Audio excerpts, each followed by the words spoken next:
yo, guys, thank you so much for supporting. I'm going to be in Portland on Wednesday at the Helium Comedy Club. Then Thursday through Saturday, I'm going to be in Sacramento, okay? And then Sunday, I'm going to be in San Jose.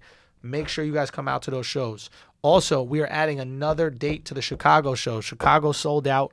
We're going to add another show Thursday, October 11th to the Chicago show. So make sure you come to that. The 12th, the show's sold out. Thank you so much. I believe the 13th, I'm going to be in Milwaukee at some casino doing some shows. I don't know how that's going to go, but come through if you're in Milwaukee. And then Sunday, I'm going to be in Madison, Wisconsin. It's a great comedy club, Comedy on State. Make sure y'all come to that. That's going to be a lot of fun. I actually really love Madison, so come shout out to that. We'll walk in the fucking... What do? They have like a farmer's market. We'll walk in the farmer's market together. If you want to put this at the beginning, I'm cool with it because I'm going on tour. Me and my boys, the ABDCs, are going on tour. Wednesday we leave. We're going for 8 days, so I'm not going to be here next week. And then we doing Patreon right after, I think. But anyway, point is, I am not going to be here next week because I have Pittsburgh. September 26th, come through. That's Wednesday, September 26th. September 27th, the Nashville gig at Zany's has been moved. We're going to find a new date for that. So if anybody's bought tickets, you'll get a refund. We're going to find a new date. September 28th and 29th, we're in Huntsville, Alabama at Stand Up Live. September 30th, we're at the Red Clay Comedy Festival in Atlanta. Hot. October 3rd, we are at Good Nights Comedy Club in Raleigh. Come through to that, North Carolina. Stand up. Shirt off your head, wave around like a helicopter, whatever the fuck P.D. Pablo said. And October 4th at the DC Improv. So you can get tickets at AmericanBornDesis.com, D-E-S-I-S, AmericanBornDesiComics.com, sorry. So come check us out. What's up, everybody? This episode of Flagrant 2 is sponsored by Zamplebox. Okay, ever wish you didn't need to buy batteries, coils, a tank, a bottle just to get started vaping? Huh? A-Bay, the new vape system from creators of Zamplebox, changes all of that. A-Bay's hardware blends simplicity with top shelf quality. A-Bay features a super compact battery, high capacity pods that are more than twice the capacity of Juul pods. Did you hear that? More than twice. And they feature ceramic coils, so you won't ever get a burnt hit. All right? No more burnt hits. A-Bay features a perfectly curated lineup of 5 delicious flavors, so you're sure to find one that's perfect for you. For a limited time, get a free A-Bay kit at $10 off each pack of pods on your first order when you sign up for a monthly auto-ship delivery with 3 or more packs of pods. Plus, all A-Bay auto-ship orders get free shipping. You hear that? That's free. All you got to do is use the code FLAGRANT at checkout when you visit abay.com. That's ABAY.com. Now, let's start the show. What's up, everybody? And welcome to the Flagrant 2 podcast. No easy buckets analysis by assholes. Water cooler commentary for your sports needs. We're back. Or I'm back. Yes, half of us You guys are have back. been there. Thank you so much for holding it down, Akaash. Of course, dog, Great of course. feedback. Thank you for the Bay Ridge boys. Chris DiStefano and Giannis Papas coming in and helping out. Somber note to start. It's bittersweet. It is Have very... it. I don't know if it's sweet at all. No, you back. Oh, that's what's sweet. Europe was probably mostly dope. Europe was so dope. 99% dope. And we can talk about that in a minute, but first we should address that not all of us came back from Europe. Bro, this is how fucked up comedians are. This is how fucked up comedians are, son. This is how fucked up we are, dog. Is that like...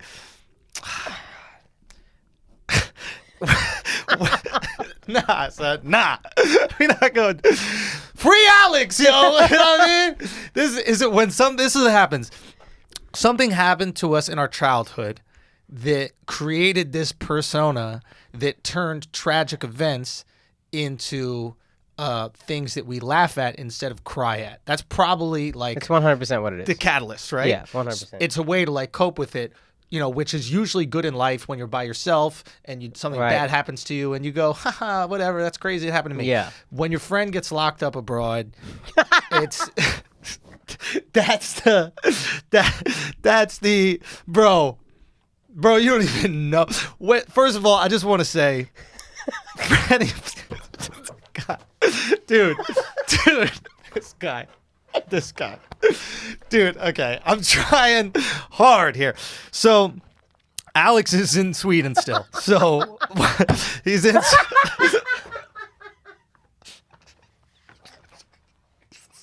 This guy, listen, Akaash. Oh my God. And he's not laughing because he thinks it's funny. He's laughing because of how not fucking funny it is. It's sometimes you can remove the emotion and just see the thing. And Alexx is in Sweden still. It's just such a funny. Yeah. sense. Well, that's the other thing. When you're a comedian, you start speaking this comedy language, and like, it just sometimes the way shit comes out is funny, right? Yeah, 100%. And like, I don't even want to get into the trial, but like, not even the trial base. I can't really talk about what happened, obviously, because the case is open still. Okay, so for everybody who wants to know exactly what happened, I can't tell you because I'm trying to protect my boy. Okay, what I can tell you is that Alexx is locked up in Sweden, and it's bullshit. And he's locked up in Sweden. Everybody is okay, right? Everybody's all right. Nobody is like harmed or anything, that kind of stuff. If you're wondering what the issue is here, again, I'm not going to go into detail about it. We're going to have a long episode when Alexx is free and he's back here. No, we are going to have a long episode when he's free. And we're going to actually put Alexx on camera. Alexx is going to be on camera. Yo, we can't though. That might fuck with his day gig. No. We'll fuck with his day gig is being locked up in Sweden. We'll fuck with his day gig. Let me just tell you, for the last... You know, it's funny. Dude, what? Oh my God. Alexx. Free Alexx, yo. Alexx's day job basically grants him immunity in the United States. Like, my man could park wherever he wants to. He cannot get locked up, this dude. Well, let's not say that, because now it's like putting it out there in the world. We got to let him talk about what he does and that kind of shit like that. Do you know? I'm just trying to protect him. You know what I mean? No. We don't have to cut it out. We're just saying. We just want to. It's just ironic. Yes, of course. And we're going to talk about all this when Alexx is back and safe. What I can tell you guys now is that Alexx has basically October 5th. Gosh, you son of a bitch, I missed you. October 5th, we will know more. Until then, we won't know anything, really. But October 5th, we'll know more. And a lot of people are like, why is he still locked up? I'll say some things about Sweden. One, Sweden doesn't have bail. There's no such thing as bail in Sweden, right? Even if they did, you probably couldn't leave the country. Well, that's the other thing, right? So there's the other option is being a flight risk, right? Right. So then people go, well, why don't they just take his passport and give him like a wristband, etc.? That is an option. Right. But once they let you out of jail, there's no urgency for them to get the trial moving. Right. So they could be there for 2 years. Right. So it's like, this is the best thing. We've talked to a lawyer. I've talked to everybody in the last fucking week, okay? Right. You can't even imagine how many different fucking lawyers, like influential people in Sweden. Like, I'm talking about like people I shouldn't even like, I should never be able to have a conversation with. Right. I've been able to have, we're doing everything. Trust us, we're doing everything we possibly fucking can. If you happen to be a Swedish person that has immense influence in Swedish justice system and you want to, help our boy out, I'm not against hearing you out. I'm not against help. We want to get Alexx out there, but trust me, we're doing everything we possibly can. We were so close to being back, all of us. So close. Literally after the last show of the tour. Oh God. You know what I mean? It was so. I don't. And again, I don't want to go into detail. I don't want to say anything about it. But basically, something happened. He gets locked up. Every cop that I spoke to in Sweden was like, we're telling the prosecutor to drop the charge. It's nothing. It's not a big deal. Like, every cop said that was on the case. Everyone. Prosecutor wouldn't drop it. Every single cop said it. We thought he's out the next day. He ends up being locked up. They're trying to get a case for him. Obviously, I canceled my flight. I'm not going to leave Alexx in Sweden without knowing what's going on, right? We get a trial for Friday. Right? I was going to leave Friday night. I show up to not the trial, like a preliminary hearing. Right. I'm there. They asked me to take the stand. Yeah. Did you need a translator, or they spoke English? Son, they spoke Swedish, and then there's a translator there. So she just speaks Swedish. They asked me. I took an oath. Yeah. And shit, and describing what's going on, and this is how much of a fucking comedian I am. Like when she asked me to take the oath in Swedish, right? Yeah. You know, that she's swearing to God, and I'm like, am I swearing to Thor? Like who the fuck? Like who the fuck am I swearing to right now? You know, Odin? Like what? Like I had no clue what's going on, but I'm like keeping it together, etc. Right. Trial, that kind of preliminary hearing goes for a while. Missed my flight. Basically, let me tell you some heartbreaking shit. You know, you see in the movies or in TV or anything when a decision is made. Yeah. To detain somebody or keep somebody. Right. And you see the person's face. Oh, fuck. And it's like, first of all, she said the decision in Swedish. Right? So we're just like, what's good? Right. We in, we out. And then they translate to, and then you just see, you know, poor guy break down. Yeah. And it's like fucking heartbreaking seeing that for someone that you fucking care about and love. And you're like, oh shit. And you're just kind of freaking out. I will say that Sweden is known for having amazing jails. Yeah. So his safety should be good, everything like that. There is an address to write things to him. Out of respect to Alex's mom, I've said that, you know, we'd keep that private. Right. If for whatever reason, you know, we feel like it's okay that all the, you know, the asshole army can write some stuff and support, we'll send it over. And I'll release that. But for now, let's just respect that we want to get this shit done as quick as possible, and hopefully he'll be back. So now I leave the next day because basically I speak to all these lawyers and all these court officials, etc. And there's nothing that can be done until October 5th. Mm-hmm. So that's basically what happened. I mean, like I went around looking for security camera footage. Right. At every fucking bar, store, restaurant, everything. Right. There's an electronic store with like music equipment. Yeah. I'm like, they gotta have fucking security cameras. Right. It's illegal to videotape the street in Sweden. London, you'd have been good. London, they got everything. London, everything. It's a police on camera. state. Yeah. London, we're here, all of us right now laughing about it. Yeah. London. Fuck. You know what I'm saying? Yeah. Just have faith. We got this. I hate to start it out on a somber note, but I just know how interested everybody else is in you know what's going on. I don't even feel comfortable talking about how great the Europe trip was right after that, you know. But I will. So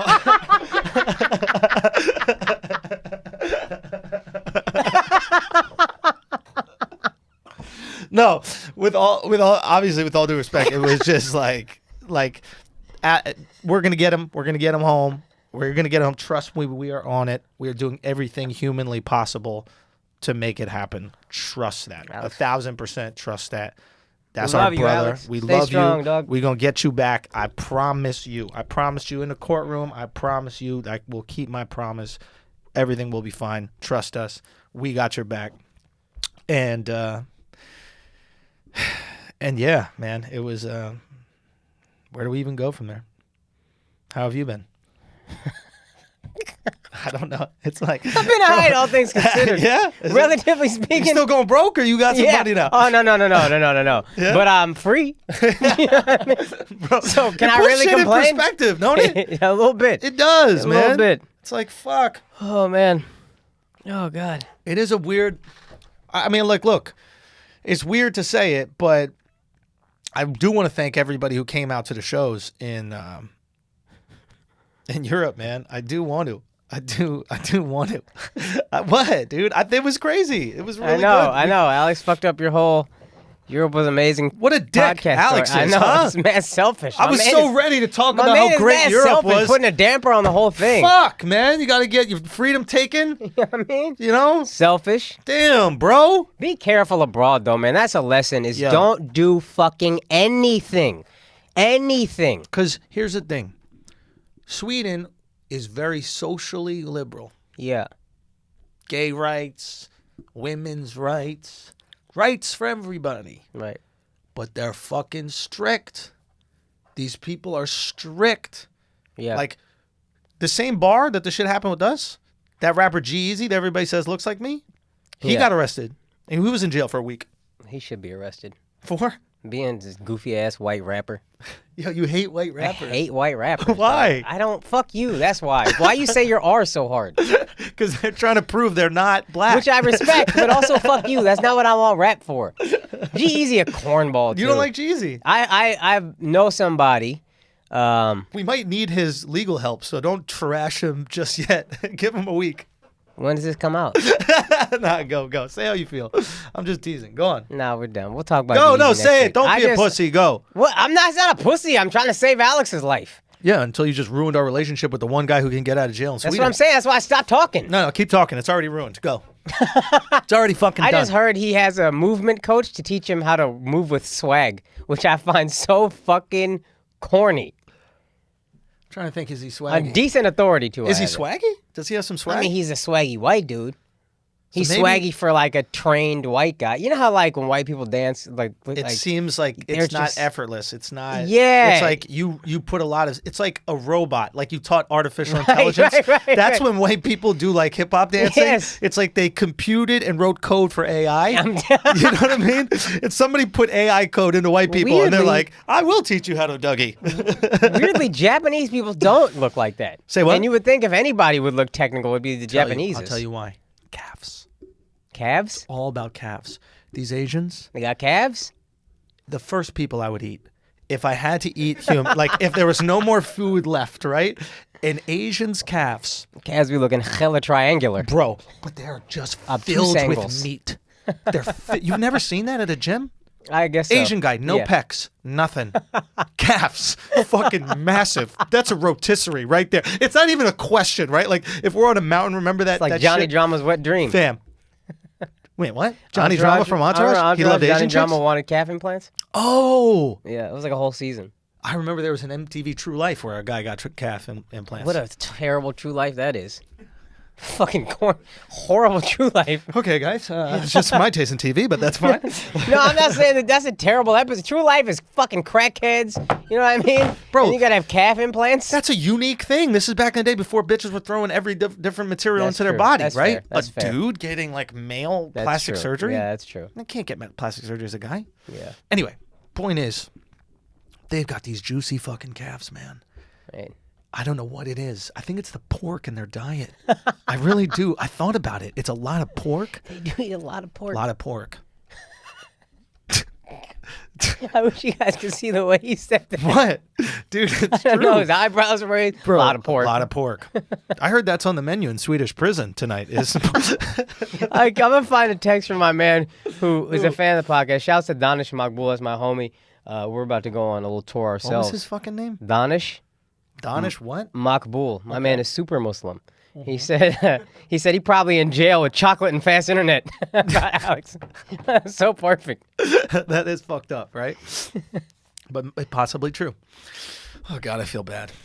Anyway, back to not Alex stuff, Right, so that right, we right, can right. maintain some levity in this conversation. Makbul, fucking bringing it down. Fucking Makbul, wash your hands and feet. Do you know what I mean? The fuck is this guy doing, right? Come on, bro. Trying to have some fun out here. Okay? Fuck. What were we talking about? Asian calves. Yeah. Every Asian that's listening right now, I want you to look at your calves. I want you to take a look at your calves. And I just want you to rock them side to side. You ever? I swear to God. And this is true. Sometimes, like, white people get fat, right? Right. And their legs remain quite skinny. Right. You know, like SpongeBob.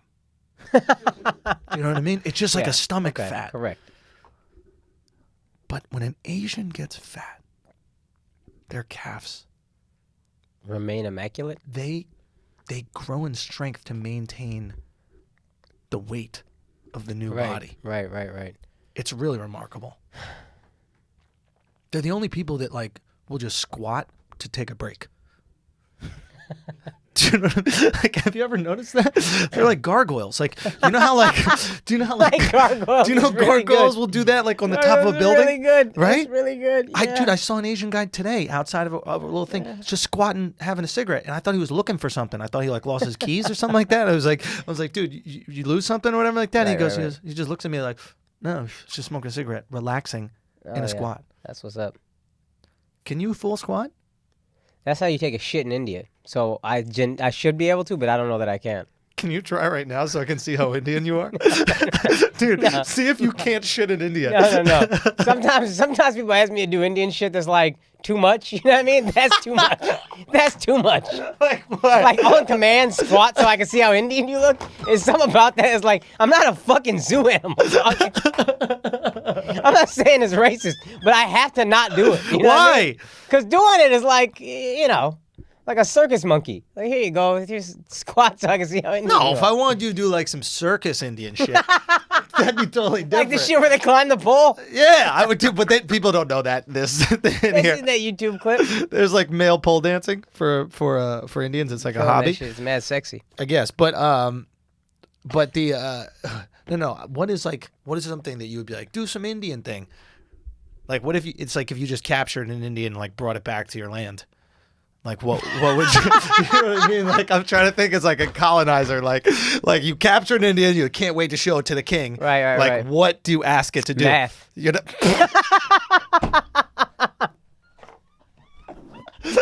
You just got back to England, right? Your Honor, what? Not Your Honor. How do you care? All live the king.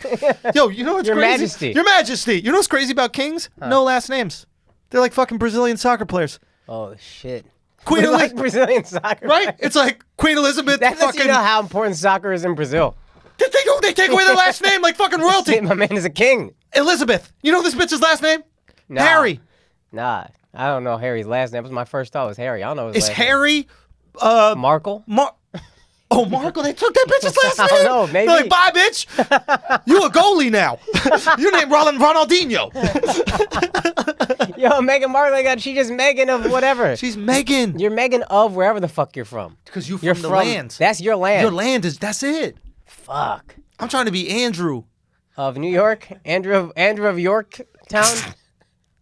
Andrew of East Village. Oh, shit. That sounds gay. You sound like you blew Are you a village everybody person? in the East Village. It's Andrew East Village. You suck everybody's dick as soon as they move.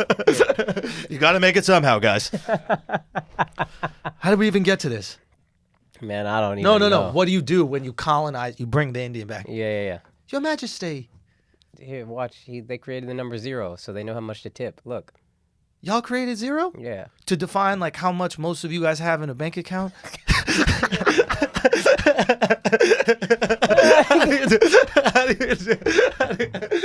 Guys, what's a great way to describe the poverty that we have to deal with every single day?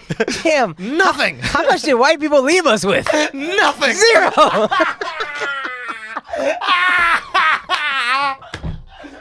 Guys, can you guys get a running number of how many diamonds we got left after the English? I just need a running. Guys, real quick, just if you could just count up all the diamonds on your fingers. Use the fingers you have left, the ones that the white people didn't take back. How many diamonds do we have left? Oh my god. Oh my god. Oh fuck. Yo, that's fucked, right? Oh my god. What would you have? Okay, let's say you captured a white. Right. A white. You just Right, captured right. a white in the wild. Okay. Right? You Right. captured like a French. Right. Right? You take him back to Right. India. Yeah. Okay. How do you show him off? How do you show off your You white? should see what this guy could do with bread. Listen. It's my man who can make a sandwich out of anything, a fucking baguette. It's just crazy what this guy's doing with Guys, bread. Paninis? Listen, if you didn't think bread was gay, wait till this French guy twists it into his mustache. I don't know why my Indian accent is Italian. Yeah, well, it's whatever. It's hard to do an Indian accent. You don't even do it well. I don't do it great. No, Yeah. my girl does a hilarious one, which is embarrassing that she's not a comic and she got this great accent. I can't do Question: this shit. have you ever thought about doing almost a caricature of an Indian accent? Like, you know how some people, like Chappelle, never does. Chappelle always sounds like Chappelle doing an accent. Right. It doesn't. You know, there's some people who do imitations, and it's like spot on. It sounds. Russell Peters can do spot on Asian. Spot on. Excuse me. Chappelle sounds like Chappelle doing an Asian. Right. Have you ever thought about doing like a unique and specific, funny Indian accent? I thought about that. You know what? And I also, side note, you know why I don't do a great one is because my mom moved here when she was 14. So she has an Indian accent, but it's like different. It's like morphed. Yeah, there's like times where she almost sounds like Southern with an Indian accent. Yeah. It is, yeah. So it's a little, so I never really learned. If I grew up with one, I think I'd have one. Like if I grew up with like, it was so hot, like one of those, like my homie Rajiv, his dad was playing golf. He was like, it was so hot. And I was like, oh, if I heard that every day, I would get an Indian accent. But I don't, because my mom's is different. My dad's a little odd. Do you think my mom has a Scottish accent? A little bit. But it's not strong enough. It's enough. not crazy. It's definitely a Scottish accent, but it's not like a crazy, stereotypical Scottish accent. Because my Scottish accent is trash. Yeah. But I can do a lady's one a little bit. And you're good at accents. I'm not good at accents in general. I'm okay. You got a few. Here's the thing. I need like a running start. Like, you know how like... You can't do it on command. Sometimes. Right. But like I never could do an Australian accent. Then I just figured it out. Now I can't do English. It just turns into Australian. Okay, I got you. Right? Like, before I could only do English. Right. And then I learned kind of how to do Australian. I just go, all right. That's what I do for English. All right. I was walking around. Wait, what's the difference in their all right? I just go, all right. All right. It's so ridiculous. All right. Yeah. But Australian is, all right. It's just, all right. It's just a down and up. All right. It's a Nike swoosh. All right. Right? Like that's what but what's another thing to say in Australia? Like, good day. All right. I think we should go to the store. That's pretty good. I think we should go to the store and get some things to eat. Well, now it's coming to something else. Okay. See what I mean? But then English. But your Latin accent is so fucking good. Because I speak Spanish. Yeah. That's easy. I don't know. Indian I can't do. What's a word to say in Indian? I don't know. What do you want to say? So how would you say lasagna? Lasagna. Damn it. Yeah. Okay. Can you do Scottish? No. Try it. I don't even know what the fuck y'all sound like, to be honest with you. I swear. I'm trying to think Say whatever's in your head that's Scottish. I'm William Wallace. I'm William. That's all I had. They may take our lives, but they'll never take our... Oh, that's good. But they'll never take our freedom. Motherfucker was badass, yo. Oh, that's a great movie, man. Yo, Freedom is legit. Shout out to Alexx. That's what I was just about to say. I was going to go, Alexx in jail. Anytime we have too much fun, I want to throw that in there. Yo, we're not allowed to have fun this show. That's the whole thing. No. Yo, I will say this. Thank you to everybody who came out to the shows in Europe. Did enough time pass? Can I talk about me? Is that allowed? Did enough time pass? Or can I be a narcissist yet? Or no? Guys, when can it be about me again? Okay? Holy fuck. When? Oh my God. When? Oh my God. That's all I want. Okay, let's knock this out. We got to talk about this. We should honestly, though, you should wait until Alexx gets back, and then as he's talking about it, you just cut him off. And be like, listen, that Amsterdam show, let me tell you. Okay, let's knock this out. Okay. And we're going to, once Alexx is free and back, we're going to have a nice, fun recap. I just want to say thank you to everybody that came out of the shows because it was fucking unbelievable to do comedy in a different language. Well, I mean, two people who speak a different fucking language. I mean, it was seeing the people that came, like, it was crazy.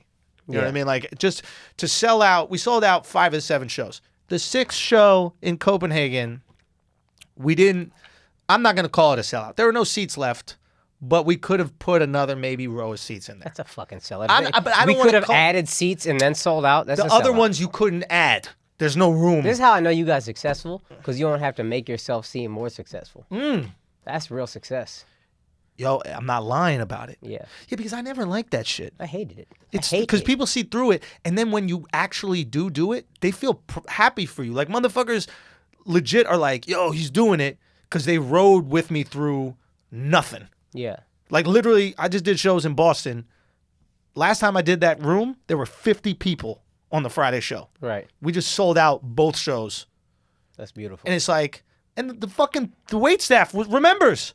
They're like, yo, it's crazy that this is happening. Wish Alex could have seen it. Son, me too, bro. Hashtag me too, bro. Like, real talk, son. Real talk, bro. Yo, free Alex, bro. My man in jail. Son, in jail having absolute martinis, bro. Yo, real talk. You probably don't want to come back. Yo, what if... I'm what good if, actually. Maybe they call it Stockholm Syndrome because the shit there is really nice. You know what I mean? Maybe they were like, yo, I don't want to leave this captivity. They're treating me great.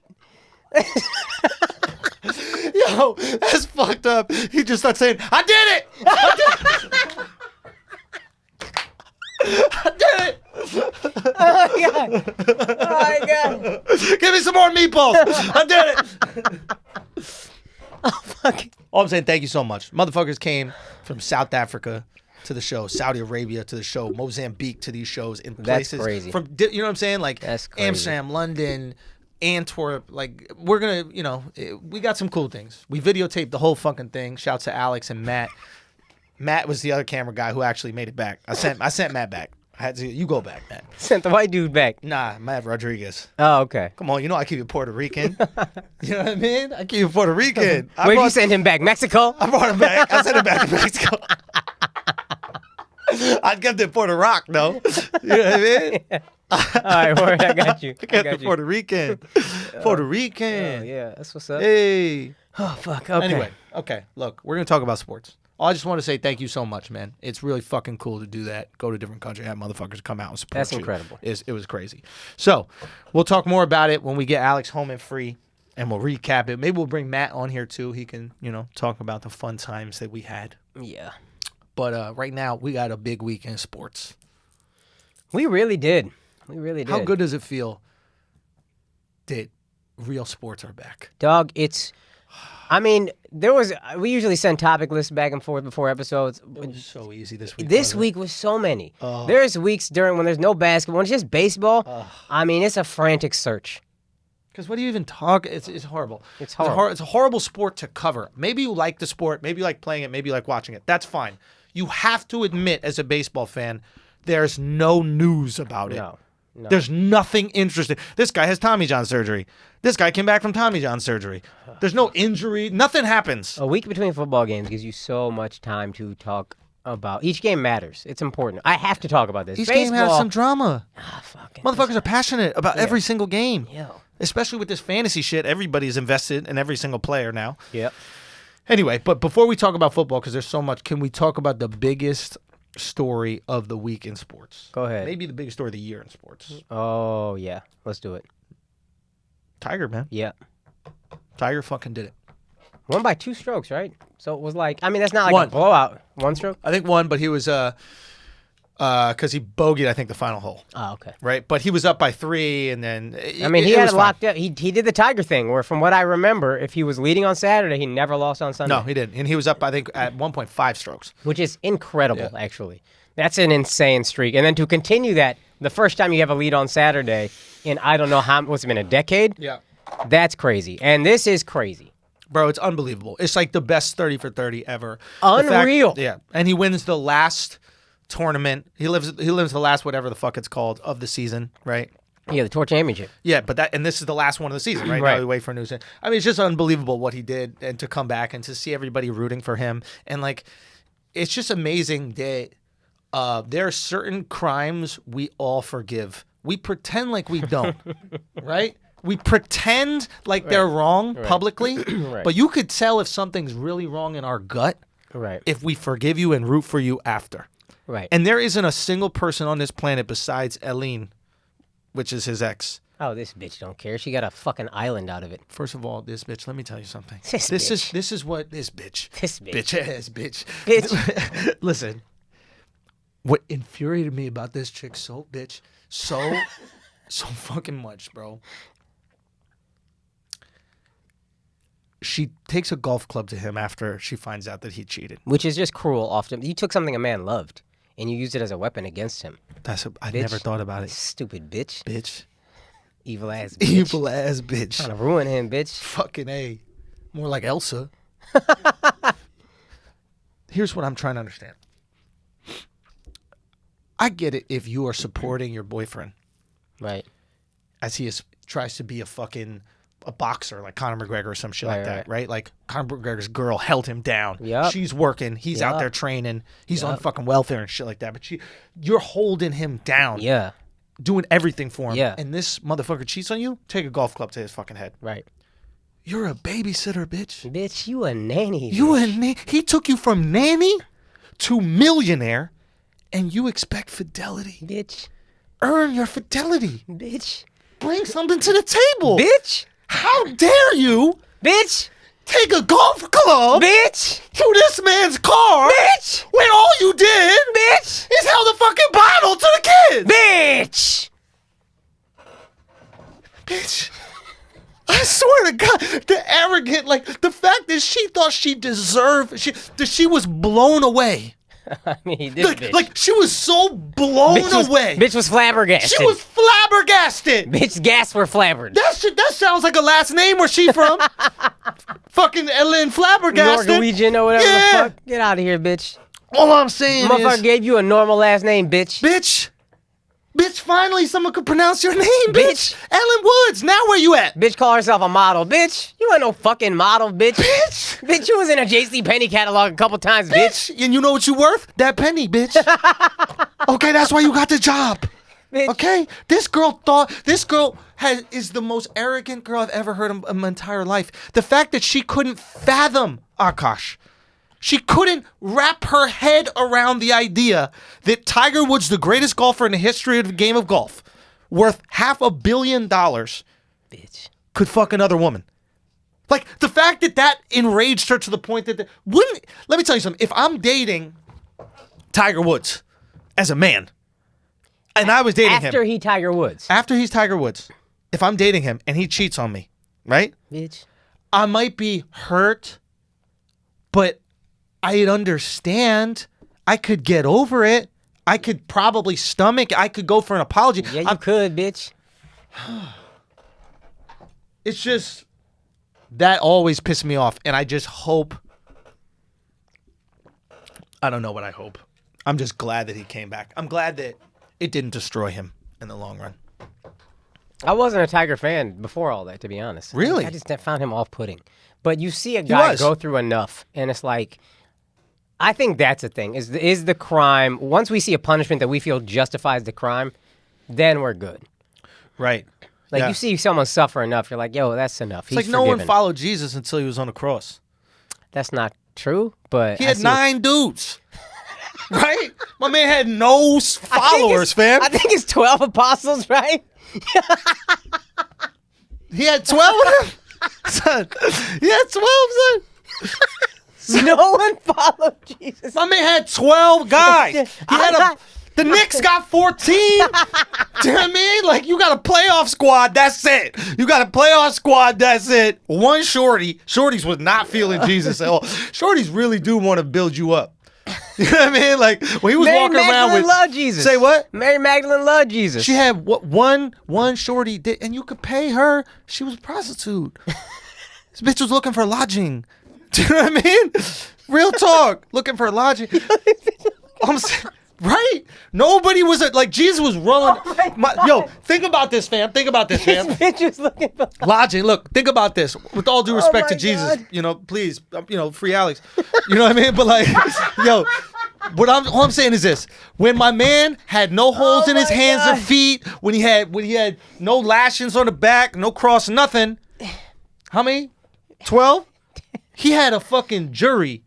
The motherfucker had a jury. That's all. He had a jury of his peers. Okay? The dude was turning water into wine, walking on water. Right? Is more shit? Yeah. What else? Feeding 40 people with one fish or whatever.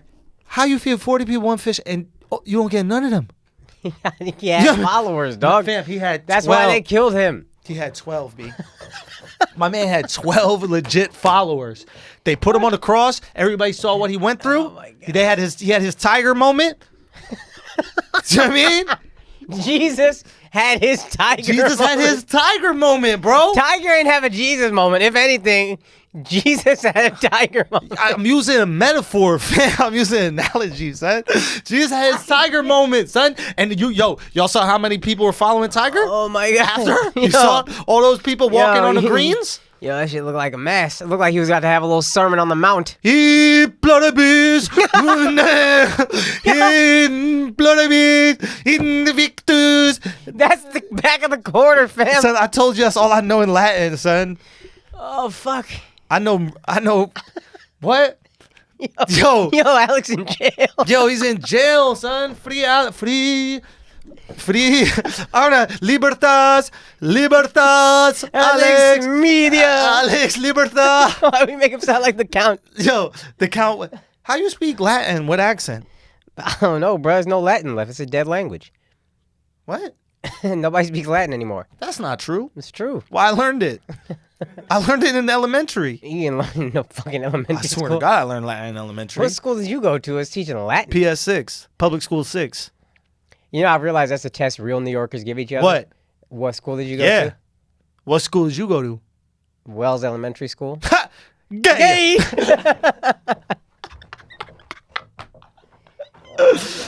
All I'm saying is, motherfucking Tiger is back. Do you think that he can win more? Yes. Do you think he can take Jack's record down? I don't know. How many more does he have to win? I think 3 more. Oh, that's light work. I mean, it's not light work. Hold on, 3 more majors? Or I think 3 or 4 more majors. Ed, can you look that up for us, please? Thank you. So, Man, and we there's didn't even have to four ask him. majors Alex, a year. You always had to ask. I'm just saying. I'm not saying he should stay there. I'm just saying if he enjoys this chocolate and fast internet, we all right. Yo, we ain't shit, bro. Jack has 18 and Tiger has 14. Okay, 14, so he needs so 5 more. 5 more. 5 more to beat him. Yeah. And they're 4 a year. Right. 4 majors a year. Yeah. So let's say his career lasts 4 more years. Would that be fair? Could he fair. compete at the highest level for 4 more years? I don't know. That's the thing. You don't know. Everybody's prime is extended now. Like, we grew up all of a sudden, everybody's prime is extended. Like, massively. Yep. Roger Federer, Tom Brady. All these guys should have been done in the days we grew up. Like, Exactly. That's the thing. Tiger got at least 1 V more years left. That's Latin. He didn't get What's that one. 1V? Is that 5? That's the V's 5, and then the one before it makes Okay, it 4. it's 4. Okay. You didn't know that? That was You didn't- IV. That's I thought you Roman said numerals. IV. That's Roman All right, numerals. all right, I got Hey, you. bro, I'm nice, bro. There's only 2 times we use Latin, Okay. and that's the Super Bowl and Jordan releases. That's it. Bro, I thought you were talking about like housekeepers. Like I thought you. I was like, I was gonna there's say. only 2 times used Latin. I was like, yeah, when they be cleaning. When Daisy comes Yo, over, Maria, she remind me of a West Side Story.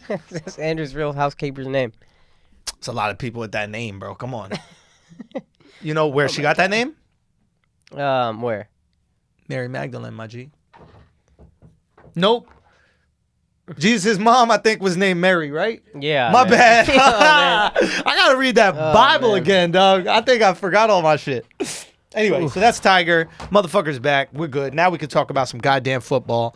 Where do we start? Because we got a lot of Man, shit I to don't talk know. about. my Baker? G. You want to start with Baker? Let's talk about Baker. Can we talk about how sad it is to be Tyrod Taylor? I mean, is it? Go ahead. Bruh, like, Baker comes in, gets the Browns their first victory, Yep. right? Yep. Because he was concussed. Oh, was he concussed? Is that the Yeah, okay? yeah. So he's concussed. So this motherfucker comes in, steals your shine, right? Right.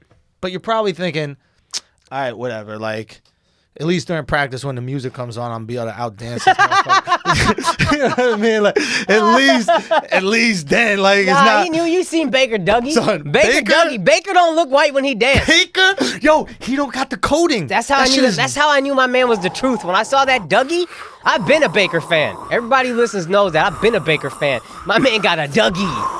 Little just Yo, casual and little Akaash shoulder. can Dougie. I can. Akaash taught me how to Dougie. I did. I did. forgot. I practiced that shit on my own like a fucking hit that, dork. Hit that, son. Just hit. Yeah, that's They what be I'm like, saying. who? I can't do that shit. Can you teach me how to Dougie? Oh, wow. I can't do that. I'm not doing no dance with the man. Let me teach the Super Bowl. I'm not doing it. Hey, come on, son, hit it. I can't. One time I'm for stand up and do it on the culture. Isn't that what people say? Why is that a rational reason? Like, yo, come on, let's rob this bank. Nah, for the culture, bro. The culture, of course. Yo, just hit it. Just hit it. I can't. I'll do the beat. And you do the ready? Ready? Okay. All right. All right. They be like Snoop. When you teach it how to dunk it. Hey, come on, son, you killing that shit, bro. Yo, you killed it. Cause I can't put the real music on, cause then we're gonna get flagged. So I gotta do it myself. Yeah, you killed it. That was good. People aren't gonna realize how nice you are at the Dougie. I mean, I gotta stand up, do a whole thing. You don't gotta stand. You could do it from the paralyzed position. Nah, it's a little. You gotta put a Hey, little body in there. what? You know what I mean? Okay. Put a little- Hey, okay. Hey. I thought you were gonna do one little thing over the head. Baker didn't hit that. No, but he did a different one. Baker just kept I it like down, the kept it footwork low. though. He has some good footwork. Yeah. Anyway, so Baker's nice. Baker, nice, dog. Your thoughts? I love Baker. I've been love Baker. I hate that we don't allow white men to have any confidence anymore. Okay. We just shit on any confident white dude. Same guy who just hates every white rapper. It's like I don't find them confident. Why you say your R's like that if you got confidence? Bro, nobody's more confident than a white rapper. Yeah, G-Eazy got a fucking movement coach and my man is confident. I don't know Just if that's move, the truth. dog. Just move, my man. Have you seen us move? Fucking, I don't even like Kyle, to be honest, and he only half white. Who's Kyle? Half black, half white rapper. His name is Kyle? Here's how much I don't like white rappers. There's a Kyle? white rapper named Russ, and I heard this He's one not song. white. Russ is not He white. don't sound white at all. No, he's not Sicilian. white. He's Sicilian. No, Russ is like Egyptian or some shit. He's Arabic. Alex, are you looking up anything we're asking you to look up? Eden, are you looking up anything? Yo, Alex, my bad. Alex in jail. I forgot. Tell you didn't forget Alex in jail. Alex. Yo, when you were like, Alex, can you look up? I'm like, guess all the fuck he doing right now. He's just in the cell looking up. He has Russ as American, but his family's Sicilian. Sicilian. My man is Sicilian. And as soon as I found out that I heard You a single. sure? Yeah. I think he says the N-word. Bruh, no. I looked this up because I liked one of his songs that came on Spotify. Yeah. This is Kyle. That's Kyle. Oh, okay. And then I just didn't like his enunciation. But that guy's I not was like, white. he Kyle. He half black, half white. Oh. But he So is Drake. enunciated too white, so I was like, I'm out. Ah, that's why you don't like Drake. It's the Caucasoid in him. Maybe it's Yeah, my yeah, inherent dislike of Drake. Yeah. My man about to be the greatest, and I still can't accept it. But yeah, I like this Russ song. Found out he was white, and I was like, well, Which we can't song? listen to that. Which song? I think What They Want or something like Love that. it. Love it. Love that song. Love it. Not anymore. Hard worker. Russ? He inspired me to do the 52 Weeks of Comedy. Really? He put out... This motherfucker earned his shit. Oh. He put out a song a week for like a year or something like that. I don't know how long. And he like self-produced it, self-mastered it, self-made all that shit himself. And then put it out. And when I saw that, because he wasn't getting any shine anywhere, nobody giving love, but this motherfucker was doing work, I was like, he's working harder than me. I can't let anybody work harder than me and complain. I got to do as much as he's doing. And the motherfucker has like a career off of that shit. Shouts to Russ, I guess. Song every week for 2.5 years. Isn't that fucking crazy? God, do I have to respect this dude? I don't want to. You can respect the hustle, not his Caucasianness. Yeah. Do you know what I mean? It's like a Trump supporter probably feels about Indians. Like, I get they work hard, but I don't like them. Wait a minute. Let me digest. Yes. Not like a Trump supporter, like an alt-right. No, I think there might be something to that. I got alt-right views on rap, but like reverse. You have alt left. I'm alt-left on You're alt left on rap. On rap. Yeah. All right, that's fine. All right. Anyway, Yeah. Baker Why do Mayfield. all my co-hosts hate white people so much? Who? Cass loves white women. Alex loves white people. You, Charla. Charlemagne don't hate white people. Charlemagne just caters to black Twitter. All right, go on. So, Yo, black women weren't on Twitter. Charlemagne have a white wife right now.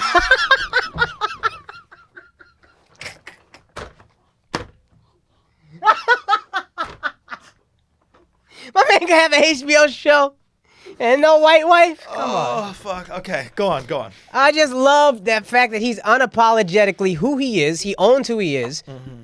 And I think the white rapper thing. Baker I feel Mayfield. Like, I feel like they're trying to be somebody else. Baker just Baker. Baker and he's seems just authentic arrogant, to you. and he just kind of like he just dope, and he's good. Yeah. And I thought he'd be good, and everybody was trying to find reasons he wouldn't be. Yeah. Colin Cowherd sounds like a fucking idiot interviewing this guy, Right. and then Baker just laughs in his face and is like, "What are you talking about?" And I just Yeah. loved every move he's made. Yeah. And to see him come into a league where initially when he declared for the draft, people thought he was like a second-round draft pick or whatever. Yeah. Catapults all the way up to the number 1 pick. People are still confused. Go get Sam Darnold. Sam Darnold was number 1 on my board. Yeah. And then he comes in and plays and just adds an energy to the fucking team and the whole city of Cleveland, who just lost LeBron. I love Baker. Love Baker Mayfield. So you So think happy that, for you him. think Cleveland has a shot at a decent season? I think they have a shot at a hopeful season for the first time. I don't think they're going to have a winning record Right.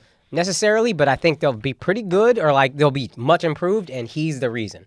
To be honest, him sitting a full year, I was just thinking as we were talking, might have been good because he could have sat for a full year, learned, and Cleveland would have been shitty for another year, had another great slew pick. of draft picks. Yeah. And then all your draft picks from like 2-3 years ago are really good now. And Here's a question: why'd the coach wait until what was it yesterday the GM to name him as the starter? The GM's decision was I don't want him to play at all his first year. Ah. And then when Tyrod got concussed, he had no choice. Yeah, but the coach waited until the end, waited like multiple days to name him the starter. I don't know. I think maybe just being stubborn. What? But, It's like, I don't know. That shit would infuriate me. yeah. Come in, rally the troops, get a victory. Motherfuckers are behind you. You play well. You won that game. Yep. Right? It's not like you got lucky. It's not like the defense won it for you. Nope. You won that game. Caught a touchdown pass. Caught, I think, 2-point conversion, right? A 2-point conversion. Yeah, you're right. So, but still, you are actively invested in the victory. yeah. Everybody's excited. The town is fucking excited. Yeah. Clearly, you are scoring. You're playing well. Yeah. Why would you not name him? You have the other guy in concussion protocol. You know Yeah. he's not playing next week no Yeah. matter what. Yeah. What are you going to name your third string? Is your like? I don't know. Why It's real even? weird. It's real weird. It seems like some weird ego shit that sometimes these coaches have. Like, I will be the ones making the Yeah, decisions maybe here. you're right. I'm sure ego plays over into your it. fucking you ego, don't want to bro. admit you're wrong. But if you're Hugh Jackson, he's the only guy who can save your job. Your job is already on the line. You were doing terribly. This guy comes. You're losing to the Jets, who, I mean, maybe they'll be better this year, but they've been historically terrible. And Get on your coach. Get on your quarterback's good side. If you see somebody that could potentially be the franchise, Yep. you know what you should do as a coach? Get on his fucking good side because you are expendable. Yup. You haven't proven that you can win without him. Yup. Now, if you're winning with him, guess who gets the credit? Yup. Not you. Get on his fucking good side. Yeah. That's what I would do. I don't know. Let's talk about Jimmy G. Flagrant curse, baby. That's right. Kaz said that Jimmy he was G's going to be MVP. the MVP. Yeah. Most valueless player award. No. There's this motherfucker tore his ACL. Signs a historic deal, tears his ACL. Oh my god. Historic deal. I blame that the porn star. Oh, yeah. Yeah, for sure. Dude, you get your cock sucked well. It makes your knees weak. And this guy didn't even try to make a move. Did you see what busted the ACL? I haven't seen it, actually. He plants at the sideline. He's running towards the sideline. Reasonably fast. Yeah. A corner is coming to meet him at the sideline. Yeah. He plants as if he's going to cut in. So let the corner go by Right. and cut in. On the plant, we're not talking about a stop on a dime move here either. Right. We're talking about maybe like a Slowing to a stop. 15-degree Right. slant, right? The corner, he plants with that foot, knee buckles, Right. and the corner lights him up. Meanwhile, 40-year-old Drew Brees pulling spin moves. Bro, that was incredible. And his knees are fine. He ain't fucking no porn stars. That it could be this porn star chick. He with his wife, as far as we know. That's what you need. Get married, bro.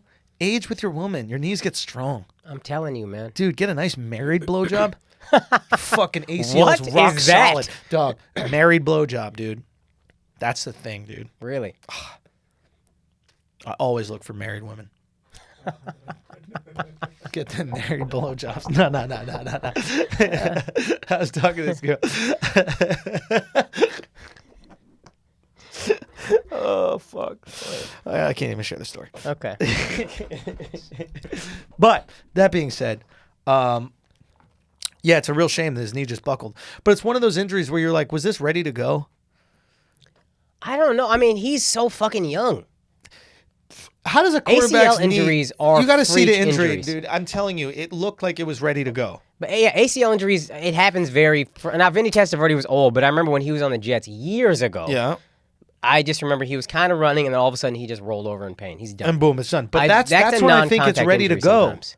That's, Maybe. That's what I'm saying. Like certain guys, like remember when Willis McGahee in college got blasted Right. on the leg that he planted. Right. He was playing for Miami. Yeah. Right? And Yeah. he plants his leg, Yeah. and then a fucking helmet Yeah. obliterates Right. his kneecap. Right. Everything, tears everything, complete reconstruction. Ends up having a good NFL career. Right. Right?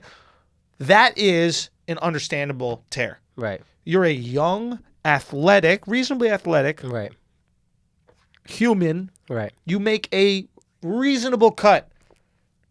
Nothing crazy. I'm talking about like it was no different than like somebody, an outfielder, running to catch a catch a pop fly, Right. and then deciding to like change the trajectory Yeah. of his run a little bit. Yeah. Bust down. Something else is going on there. No, I don't understand why ACLs tear sometimes when they do or whatever happens. Like sometimes you notice why or you see why it happens. Sometimes you're just like, what the fuck was that? Yeah. And I'm about to show it right now. Oh, you got the clip. Look. Oh, here it is. Boom. Oh yeah. Did you see that? I think it was just an odd cut, just to. But look at the cut. And tell me. I mean, I can see how that could happen. Just an awkward step. But he's look at. It's nothing. If you It look is at this nothing. ankle, it's even worse. It looks even less of an. No, but I'm just saying. Sometimes you take an awkward step, and maybe that's what it was. You might be right, but I Watch it also looks, this. Watch this. Oh yeah, Dude, Yeah. he's basically running straight. Yeah. He's not even. He's trying to stay in bounds. He's not Right. even trying to make a cut. right. Something's off, man. I think I don't know if I'm a team. Every game, you're getting a what's it called? What is that? MRI? Yeah. I don't care the expense. After every game, my quarterback is getting MRI on both legs. And if we see, because you can see if there's a partial tear, you can see what's going on. Oh, so you think there was a partial tear? I think it can't be. I mean, yeah, you could quite possibly be right. There's no way to know because they don't get MRIs after every game. Any soreness whatsoever. Let's just look at it. Yeah. Because that's your season. Yeah. 49ers are done. Yeah. Right? I Right. mean, like, who's They're their done, backup? and if he doesn't come back, I mean, ACL is not what it used to be, but if be he back. doesn't come back, that's a problem. No, he'll be back. But what is it? Deshaun's back. I mean, everybody comes back. Deshaun isn't playing too well though. They put points up. They almost beat the Giants. What was the final? I know they didn't. They haven't really put But points. it was up the first close. two games. They came back. I mean, they didn't score in the first half, and then they scored like a field goal in the first half, and then all of a sudden the Giants just couldn't get the fucking ball Yeah. in the end zone in the second half, and they ended up scoring. Yesterday? Yeah. 22 to 20, 27 and 22. 22 is not. That's But I think they did 22 in the second half. and if the game is 27-12 or whatever, 10, then it's quite possible that you're not gonna Fair enough. play as a good defense. You're gonna set up in the prevent and all that. And it's gonna be interesting to see. I'm gonna see them next week because they're playing the Cowboys, so I'll see. And the Cowboys are terrible. the I don't- we don't Cowboys. get- yeah, Nobody they're gives a not. fuck Yeah, about they're your not. fucking I'm serious. They're not Cowboys. worth talking about. But I'm just saying, I'll see him next week and see how he looks. What do you think about Patrick Mahomes? This Nobody's sucking this guy's motherfucker? dick. Because it's insane what he's doing. Let me tell you something. Andy Reid is the greatest quarterback coach in the history of football. There has not been a single quarterback that does not flourish under Andy Reid. No, I think he doesn't get enough credit for that. I can't name a single coach. Yeah. He's the Amber Rose of quarterback coaches. You know how like Amber can take somebody dab. Yeah, that's how I do it. He's into a dab. That's the way to do So Amber can take a no name, it could be rapper, it could be pseudo celebrity or anything, Right. and then make him a legitimate famous Star. person. Yeah. Make you a fucking star. it. Right. That's what Andy does. It doesn't matter who it was. He convinced us Donovan McNabb was good. He takes Michael Vick's career, completely turns it around. Yep. He does For like 1 year, to be fair. But then Nick Foles had a great year with Andy Reid. what's his face, who's now in Miami, Alex Smith. No, he's in Washington. Washington. Yeah, Alex Smith. He had a pretty good year. Alex Smith was great. I never thought he was good enough. I always thought he was like a pretty Game good manager, yeah. of course. That was the knock on him. But then you see the season that they put together, and you're like, holy shit, is Alex Smith a legit quarterback? So, yeah, maybe Andy Reid is being humble, but I was listening to The Ticket. Okay. Peter King, SI guy, was on there, and Yep. he said a lot of credit needs to be given to Alex Smith. Because Andy Reid told him last year, he said, what Alex is doing is really incredible because he's letting Patrick Mahomes sit for a year and teaching him, knowing in 1 year this guy is taking my job. And he wasn't salty about it. He wasn't a dick about it. He didn't not teach him, not help him. Yeah. He was incredibly helpful, prepared him for this year. He was just a fucking professional about it. And Andy Reid's quote was, when it's all said and done, Patrick Mahomes is gonna owe Alex Smith a mansion. Like, that's how much Alex Smith did for Patrick Mahomes, which is crazy because as soon as they drafted Mahomes, they traded up for him. So it's like, this is our quarterback for the future. Fine, he's not going to play this year, but this is the quarterback of the future. And they let him sit for a year because Mahomes came from one of these spread offenses in college. So he didn't really understand And the a lot NFL. of people say they don't translate, but he gave him a year, sit, learn, and then Alex Smith was willing to teach. Yeah. And that's huge. Like, Brady didn't fuck with Garoppolo. Right, and that was the reason why he got rid of him, right? Get out. Yeah. Ended up working out for Brady, huh? You think Brady is looking at Belichick and Kraft like, I told You're you, welcome. weak knees. This guy's got weak knees. You're welcome. But okay, so that's interesting about Mahomes and Smith, and maybe it's better to have a guy like Alex Smith teach you. Like, you know how like point guards make great basketball coaches, especially if they're short. Role players make the best coaches. Because role players have limited physical ability, right? Like a Luke Walton type. Right? Yeah. Because they have to use every bit of their intellect Right. to be effective in the game. Right. They can't, there's a certain amount of athleticism. Like at the end of the day, LeBron obviously knows the game. I'm sure he'd be an amazing coach. Right. But at the end of the day, if he wants to just power through somebody and get two, Yeah. he can do it. Right. A guy like Steph or Kyrie, they have to find sneaky ways to Right. get their shots off. Yeah. And you want to have someone like that teach you the game because they're going to teach you every Yeah. trick in the book to get it off. And they're not going to have the ego. Alex Smith, no ego. Yeah. Right? He's never been looked at as like a marquee player in his career, and he accepts that. Which is crazy because he was the number 1 pick overall. So you would think maybe the game just humbled him, but you would think this guy could have an ego. Also, very effective player. And effective. Every team that he's been in, more or less, Always gets overlooked. he's going to got get you benched 8 for Kaepernick. wins. That's right. It's just. But Kaepernick played fucking... And that was, to your point, great. Harbaugh. Alex Smith was hurt, and then Harbaugh was like, I think we're just going to go with the hot hand, Kaepernick. Yeah. And there was no, he killed Beef. the controversy before it started. Yeah. He was like, I'm probably going to go with Kaepernick, which is crazy, and it worked. Yeah. But, yeah, that's the thing about Patrick Mahomes that I found interesting is Alex Smith really helped. And I thought Alex Smith was just there to leave. Now, do you think it's legit, or do you think this is the Andy Reid bump? Like, you know what it's like? Remember when players would play with Steve Nash, and then there'd be like another $10 million a year on their contract? Oh, yeah. Because he was that good at getting them the ball and that good at putting them in effective scoring positions. Is that what Andy Reid is to quarterbacks? I do think that's part of it. There is a bump, but I also think this guy is legit. And I have not seen enough live action games of his to know whatever, but the stats he's putting up are fucking crazy. 13 TDs in the first 3 games. That's insane. Yeah. Didn't he have 6 against Pittsburgh? I think he had 6 against Pittsburgh. Yeah, he torched them. I mean, I know What they do you put think up 42 happens points. with Bell on Pittsburgh? Because they're accepting trade offers right now for Le'Veon. I think that's a good move, to be honest, because I think their guy Connor is pretty good. Yeah. He's not as good, but he's pretty good. And if you can get draft picks and not have to pay this dude, I think that's... So did Bell make a fucking dumb move here?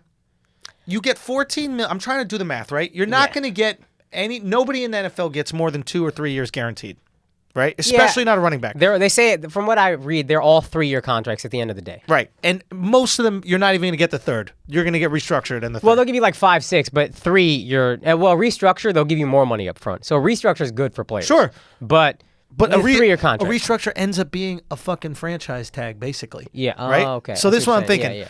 If you're Le'Veon, right? You get franchise again. You get your $14 million. Yeah. Let's say you're going to make it through the season. You haven't really been injured in your career. You've been pretty good. Right. Then next season, they can't franchise you again, so they're forced to give you a contract. Right. Let's say you get 2 guaranteed years. Right. Or even, let's say you get 1 guaranteed year. Right. Right? At a high amount. That equates to getting years, franchised. 50 million. Yeah.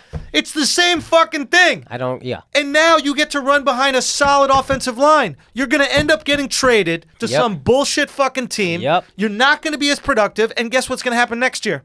Slashed. Yeah. You're not going to get any money. Yep. You're going to get, a reasonable amount, sure. Right. But you're not going to get the money, and you're not going to have as much fun as you had running behind them big boys in Pittsburgh. Yo, players hate the franchise tag, but Kirk Cousins is a perfect example. Kirk Cousins got the franchise tag. He's like, let's go. I'll didn't bet on want myself. He didn't want it, but he got it. Yeah. Wasn't happy with it. Got it the next year. Got even more money. Got like $27 million. And then this time he got a fully guaranteed 3-year, $90 million, whatever the fuck it was, contract. Boom. All that money fully guaranteed. Now, I understand that as a running back, there's less longevity in the game. Less people willing to pay you. There's less people willing to pay you, and there's some might say, maybe like a higher risk of injury. Right. True. Right, like every single play is grueling. Yeah. You know, I think Bell's 30. Yeah. So he's like, I got to cash in right Is now. he 30? Can you check on how old Le'Veon Bell is? Thank you. Heading on it, boy. He is fucking on it, right? You know what I mean? You know, he's not looking up how to free Alex. Not at all. He's like, I think he's there. Le'Veon Bell. B-E-L-L. Yeah, exactly. So I think the point is, and I don't know if his agent, or maybe he thought he was going to get a massive 4-year deal. I'm sorry, you're a 30-year-old running back. You really think you're going to get a fucking, how old? 26. Oh, he's 26. Yeah, he's younger. Oh, I then thought he he could was have got, then maybe he could have got legit 3 years. Yeah. That's fair. Yeah. But they're not going to give it to you, buddy. All I'm saying is your agent's got to sit you down at some point and say, listen, you got a great fucking line. You got $14 million this year. Guess what? They got to give you a contract next year. And you know what you're going to get? You're probably going to get 2 years guaranteed, nothing fucking more because you're a running back at the end of the day. Right. Take the 14, get your big money deal next year, and run behind these big boys that create all the lanes. You have a great team, a great system. You compete every year for a playoff spot. And with your $13 million last year, that's $27 million essentially guaranteed. You make it through one tag.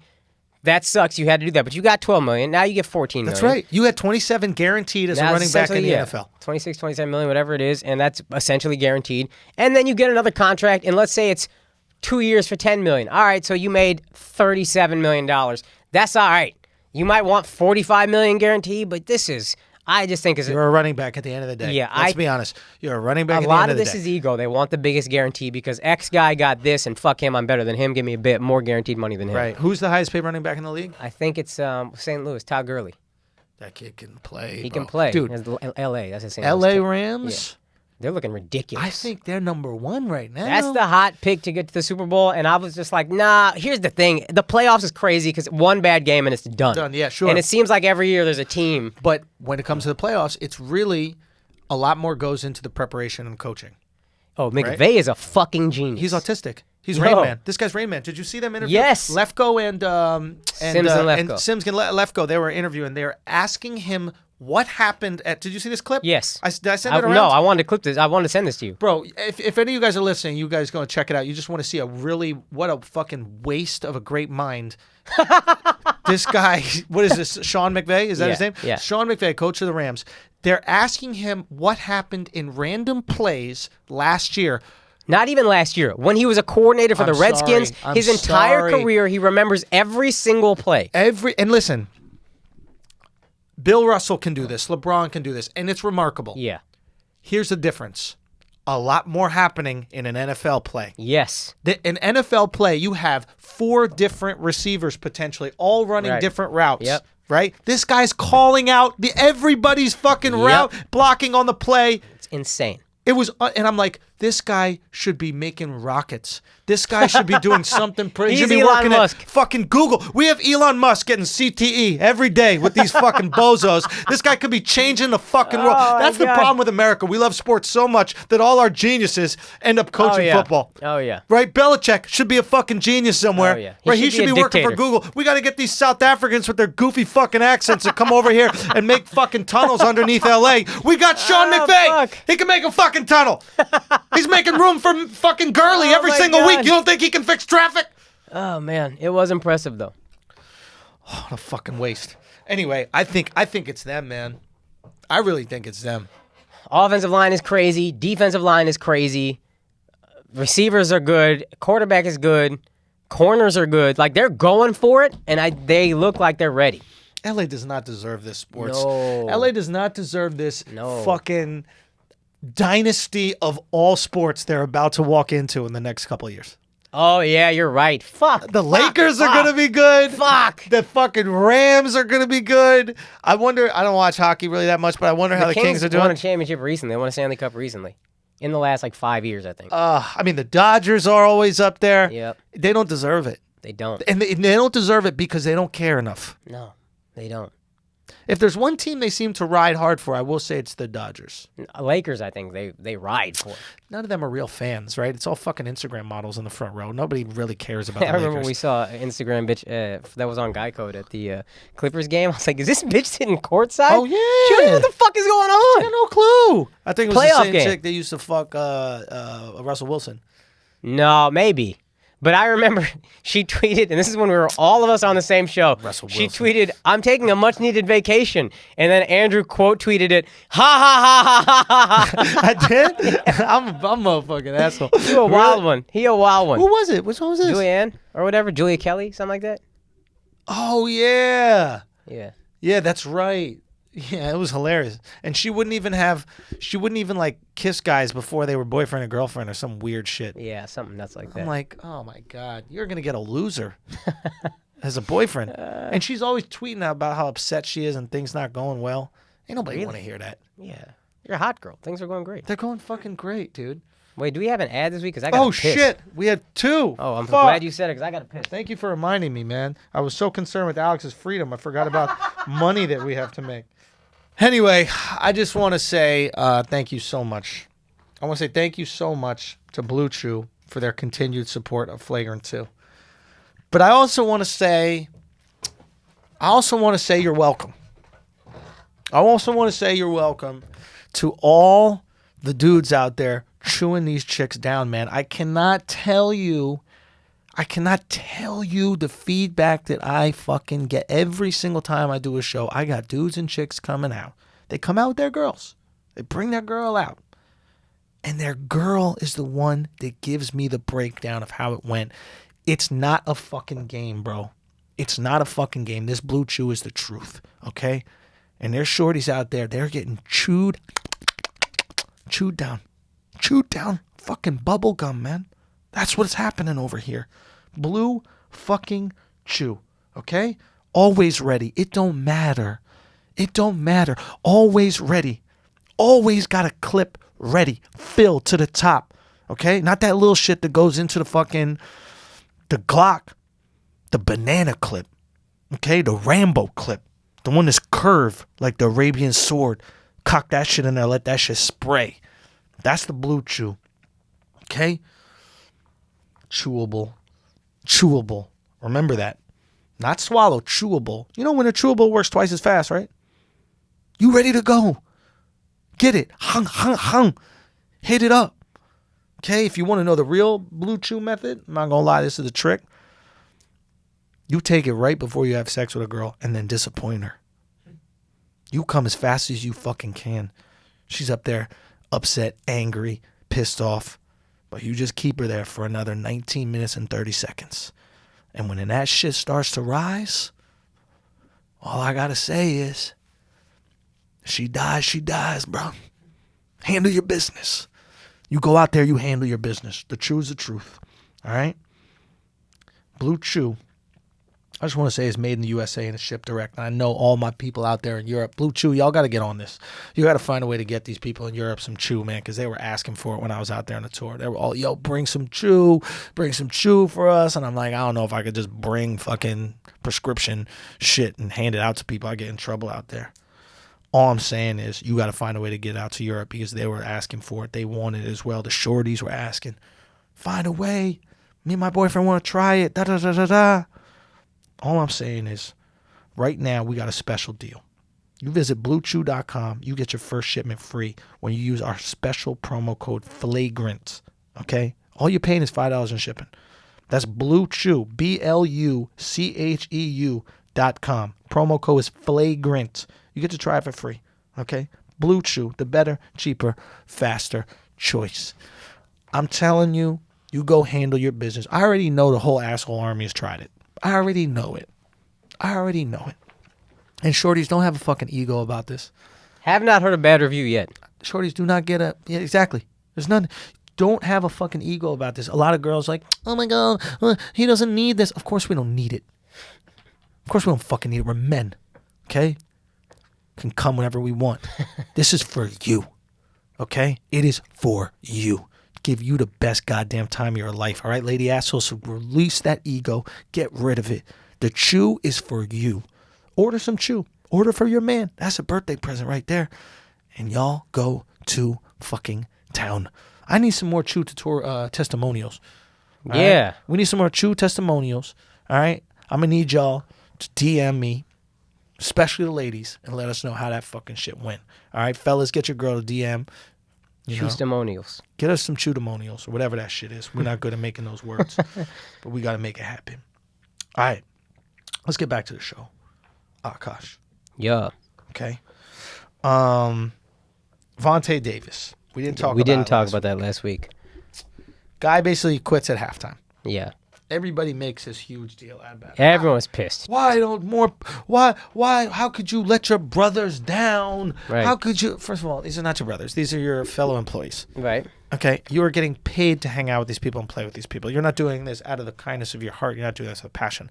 If you take a hit in a football game that makes you feel like you don't want to play football anymore, then stop playing football, okay? You have a responsibility to your real family, Right. which is your wife and kids, Right. to be around for the rest of their lives. In my opinion, if you take a hit that makes you feel like you will not be able to see them graduate, that you will forget important moments in their life. I don't know why I said life like that. I was going to say lives or life, and it was the middle. Sounded like Borat. I did. And they're live. My wife. Sit the fuck down. Stop playing the game. You got millions of dollars in a bank account. Stop playing the game. Your family's more important. I don't knock this guy in the fucking least. I don't like it. You could Talk to me, finish talk to me, talk to me. finish the half. It is halftime. There are 8 more possessions for you to get through. Yep. And you're a cornerback. You're not taking wild punishment. You can just finish the half, or go to the coach and be like, Coach, I took a real bad hit. I don't feel good, but like some injury, make up a fucking injury even, and then in the week say, hey guys, I can't play. So this there's game. a- because I don't know that he said it was a brutal hit that made him question everything. What was it? What was his? He hasn't really. I don't know that he's spoken out about It it. had to be. It had to be something physical. It I mean, had he's to also be. he's also. I don't have specific examples, but I've always known Vontae Davis to be kind of like an odd dude. Yeah. I remember. I think there was a Hard Knocks, and he was on the team that they were covering, and I was like, this dude just seemed weird. Huh. So you don't think it had anything Maybe to it's do the with like Dolphins. the danger of the game? If that's what I am forgiving of, and I don't think you have to play the rest of the half. Like I agree you could go about it better. I agree you could go to the coach and be like, listen, I took a hit, and it's fucking scaring me. What's going on? I need to sit down for the rest of the half, and then you could break the news to the rest of the players, and they'd probably respect that better. I think the way he went Just about the way it, he went about it. Nobody cared if he retired on Wednesday. It would have been kind of a thing, right? but Right. whatever. That's happened. And also, motherfuckers have taken big hits. They know when your head's rattled. Yeah. They're gonna understand what you're going through. Yeah. You got a and once you say I got a family, I got to be good to take care of them. Yeah. And that shit really scared me. People will back off of that. Boom. Nobody's Yeah. gonna say that you're a shitty, family member Yeah. For or whatever, sure. or head of the household. Right. But the idea that this idea that's going around, you let your brothers down. I get you. I guess you got to subscribe to this lie. You let your that's- homies down. How about that? Are they your homies? Some of them for sure. Are they? You I'm play sure. cornerback. You have one homie, the safety. Right? Like, you are so isolated from everybody else on that team. The running back's your homie. Is he really? The offensive lineman is your homie. Is he Yeah. really? Yeah. No. He's not your homie. They're not their homie. I mean, a team, it's a team. I'm sure you're spending a lot of time together. Right. What are they asking for? Oh, okay, that's fine. So, okay, fair enough. It's a team. You're spending a lot of time together. That's fine. But you're not really reliant on each other, right? It's different in basketball where every play is dependent on all these people and you're intermingling with them in every fucking play. Right. Corner, Yeah, but you're practicing together all the time. I mean, listen, you're hanging out. You just don't quit at the fucking half is all I'm saying. what if you seriously When feel people like say your that life shit with is... Le'Veon Bell been holding out, and when his teammates are like, "That's my brother," blah, blah, blah, it's like he didn't come. He never came. You should have known. He's holding out for money. Quitting at halftime is a real odd time to quit. It's a real odd time That's to what I'm quit. saying. Some real shit must have happened. I mean, yeah, but he also, I don't know him to be the super hard working, love the game. Like if, again, I'm a Cowboys fan, so I know him, but Sean Lee, the linebacker, he stays getting nicked up. But also, we just know him, and maybe it's because he's white, and white players get this, like, he's not athletic, so he must love the game reputation, which is odd.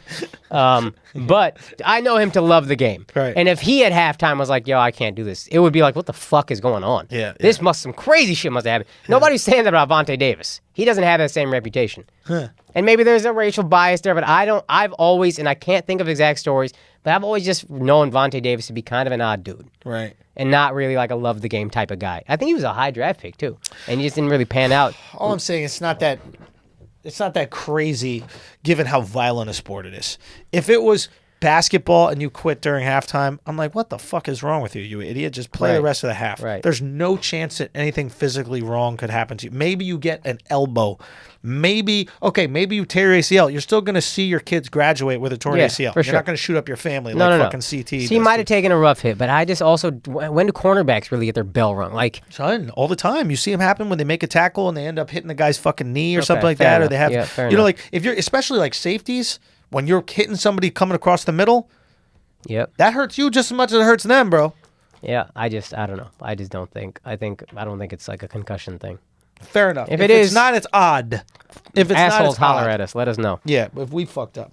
Is there anything else in football? Last thing I could think of is the roughing the passer thing. It's gotten out of control, but it's out of control. What are you going to do? They're trying to clean up the game. They don't know how. They keep fucking up. It's a dirty game. It's a dirty game. A couple horrible calls last week. Somebody, I think, tore his ACL and said it was because he was trying to not get the roughing the passer call, and he had to contort his body in such an odd way that he tore his ACL. Yeah, the Clay Matthews was the one that was absurd. Yeah. Like, that was absurd. Yeah. Clay Matthews tackles a guy, goes on top of him. I guess that was the issue. They say you can't put your full body weight on somebody or something. How do you tackle him? Yeah, it's like an odd thing, man. And also, especially when you're a lineman, it is a fraction of a second that you have to wrap someone up. Yeah. You're not thinking that fraction of a second. Let me tackle him from the side and bring him down. If you get an opportunity at him, you snatch. Simple as that. Clay Matthews a linebacker, but same idea. You're coming full speed. You got to sack. You're trying to sack a quarterback. That's a split. You got to just knowing he's released a ball. I got to pull up. That's already hard. But then if you still got the ball in his hands and you dive at him, I mean, you're not. Yeah. Just trying to make a play. Yeah. It's idiotic. They're going to change it, I think. They can't keep going like this. Right. Let's talk some basketball. Thank God. Thank fucking. That was homework for Andrew. Ugh. Football, so much.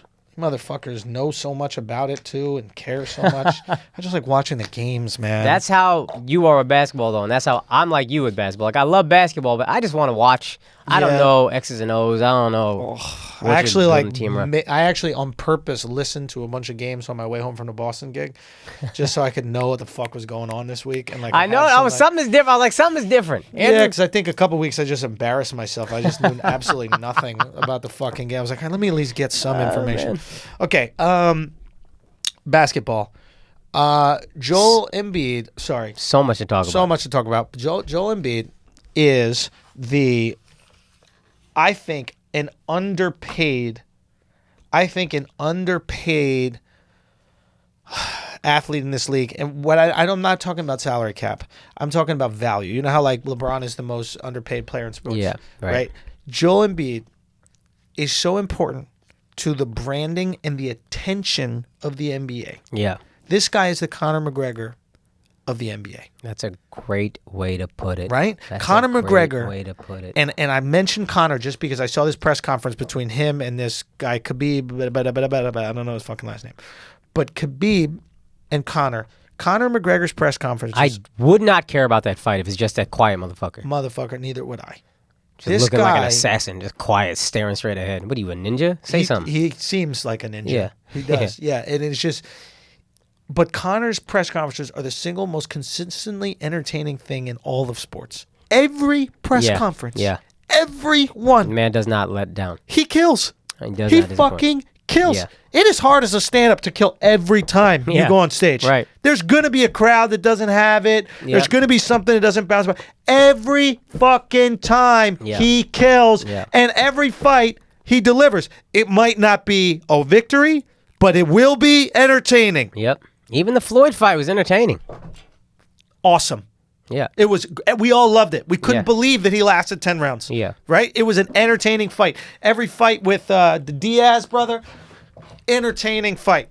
Yeah. Nate, I'm watching Embiid in a press conference. Right. And this guy, no matter what you fucking ask him about, Right. is going to give you a hilarious response that he can back up Yep. on the court. Yep. They asked him about Ayton. He's like, oh, he's about to get his ass bust. Yeah. Right? That's what he said. He's Yeah. about to get his ass kicked Yeah. in the league. He's giving Jalen Ramsey responses. Oh, it's great. And it makes it entertaining because it fuels the rivalry shit that football has and basketball doesn't really. Yeah. Right? Football has these ingrained rivals. You hate the Giants. Right. You hate the Eagles. Fucking hate right? the Eagles. Like there's all, and for no reason you hate Yeah. them. I mean, yes, maybe a reason, but you know what I'm saying? It's like There's no basketball team. Just the team. I don't give a fuck who's on it. the Knicks and the Heat The for a Lakers, little while. kinda. Boom. Maybe for you, Miami, there was some Yeah. beef, right? Like, but it's not even that much. Like Lakers, Celtics, they had it Yeah. for a while. Yeah. Right? But rivalries don't really exist, especially with players flopping all over the place. And the players are so close in the NBA. They're buddies. It's buddy. And Right. fine. And so all these guys came up in the AAU, right? Yeah. Embiid was fucking grabbing rice when it came down from helicopters, right, in Africa somewhere. Do you know what I mean? So he didn't have the my God. opportunity Yeah. to fucking develop these maybe close buddy friendships ever since they're 11 years old, like all these guys, right? Yeah. I love it. Be the anti-hero. Be the Joker. Everybody talks about the dynamic duo of Batman and Robin. The dynamic duo is Batman, and the fucking Joker. That's great. Robin is nothing. No, you need a villain. Get the villain. Embrace the villain. And Draymond does it, but Embiid is better at it and better as a player. Draymond It's wants to be just- liked too much. I Yeah. think Draymond wants to be buddy with everybody. That's why he's able to be in a fucking house, in Mark Cuban's house or some shit, or be Yeah. locked up in the house. Remember when they were like trying to? That's why he was. This is why That wasn't Draymond. That I'm not was talking about Draymond. I was thinking about what's his face. DeAndre? Yeah, DeAndre. No. Sorry. Draymond. Draymond definitely embraces it. He definitely embraces it. He's just not as funny. He's not as funny and he's not as good. He's very yeah. good at his thing. Yeah. He's not elite in a aspect of the game that is sexy. And it's somehow likable when Embiid does it.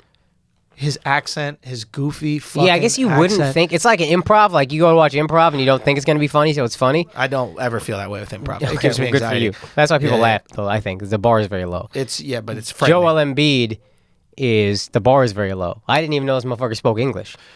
Yeah, and he also has that like he talks like he has like gigantism. Do you know like doesn't he talk like when like a Marvel character grows too big? Like you ever seen like a Marvel character like become like 100 feet tall and like the voice goes from "Hi, my name is Yeah. whatever" to "Hello, my name is Thanos." Yeah. Right? He has that same voice, Right. that just weird fucking voice. We're like, why don't you just talk regular, bro? Like, Yeah. what's going on? He too big. It's too big. Yeah. Everything adds to it, and he's speaking with like a American vernacular with an Yeah. accent. That's Oh, always great. funny. It's like when my mom in her Scottish accent would say "mad cool."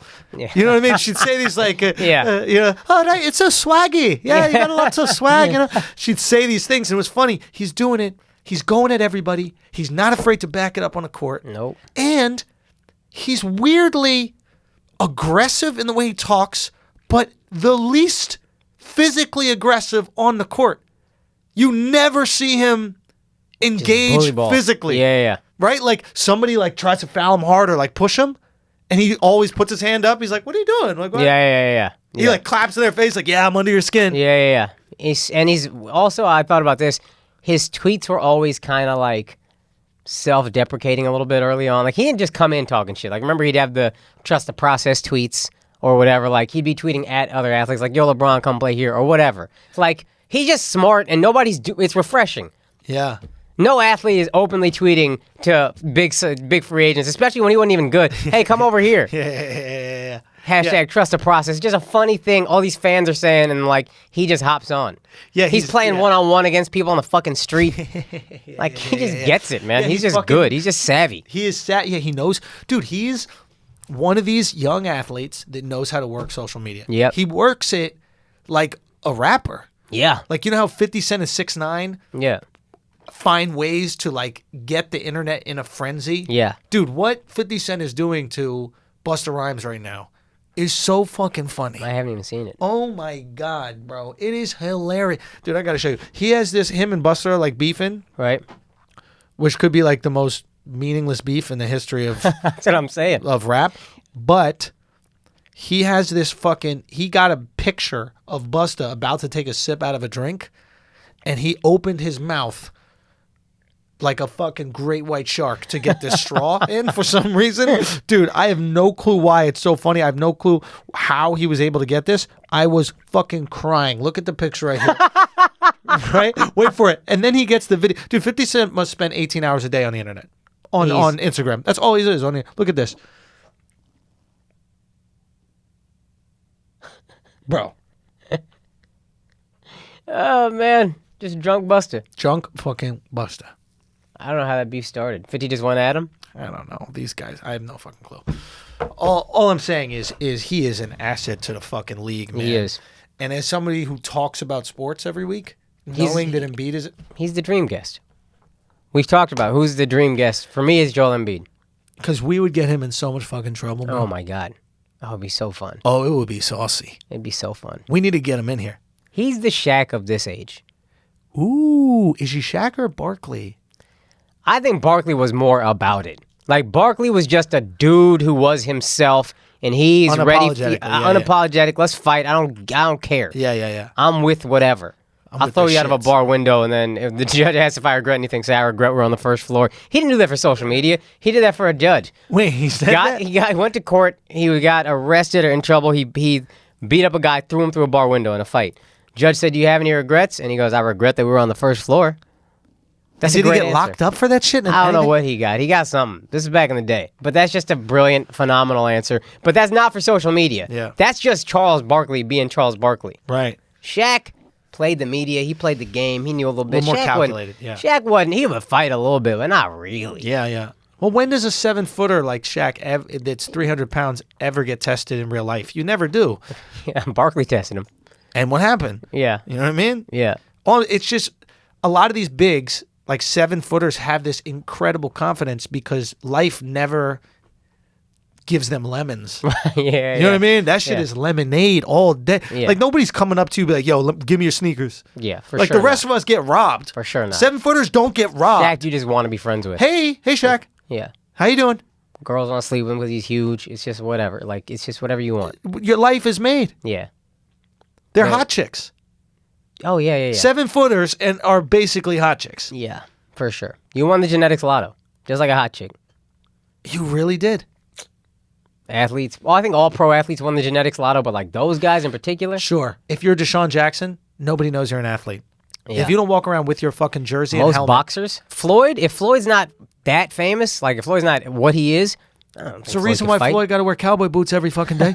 He got some goofy ass outfit where he's wearing fucking cowboy boots, so people will look at him and go, "Oh, is he somebody?" That's why every small athlete, small person, small everything has a fucking chain, a fur coat. Yep. They're basically screaming, hey, Yeah. I'm not just short, Right. Like, I'm not a short guy. Hey, I'm somebody important. Right. 7-footers? You ever seen a 7-footer with a chain? What's Shaq's chain look like? Oh, no, that's a good question. It's a good Why question. you got a chain? He's 7 foot. That's a good That's question. your chain.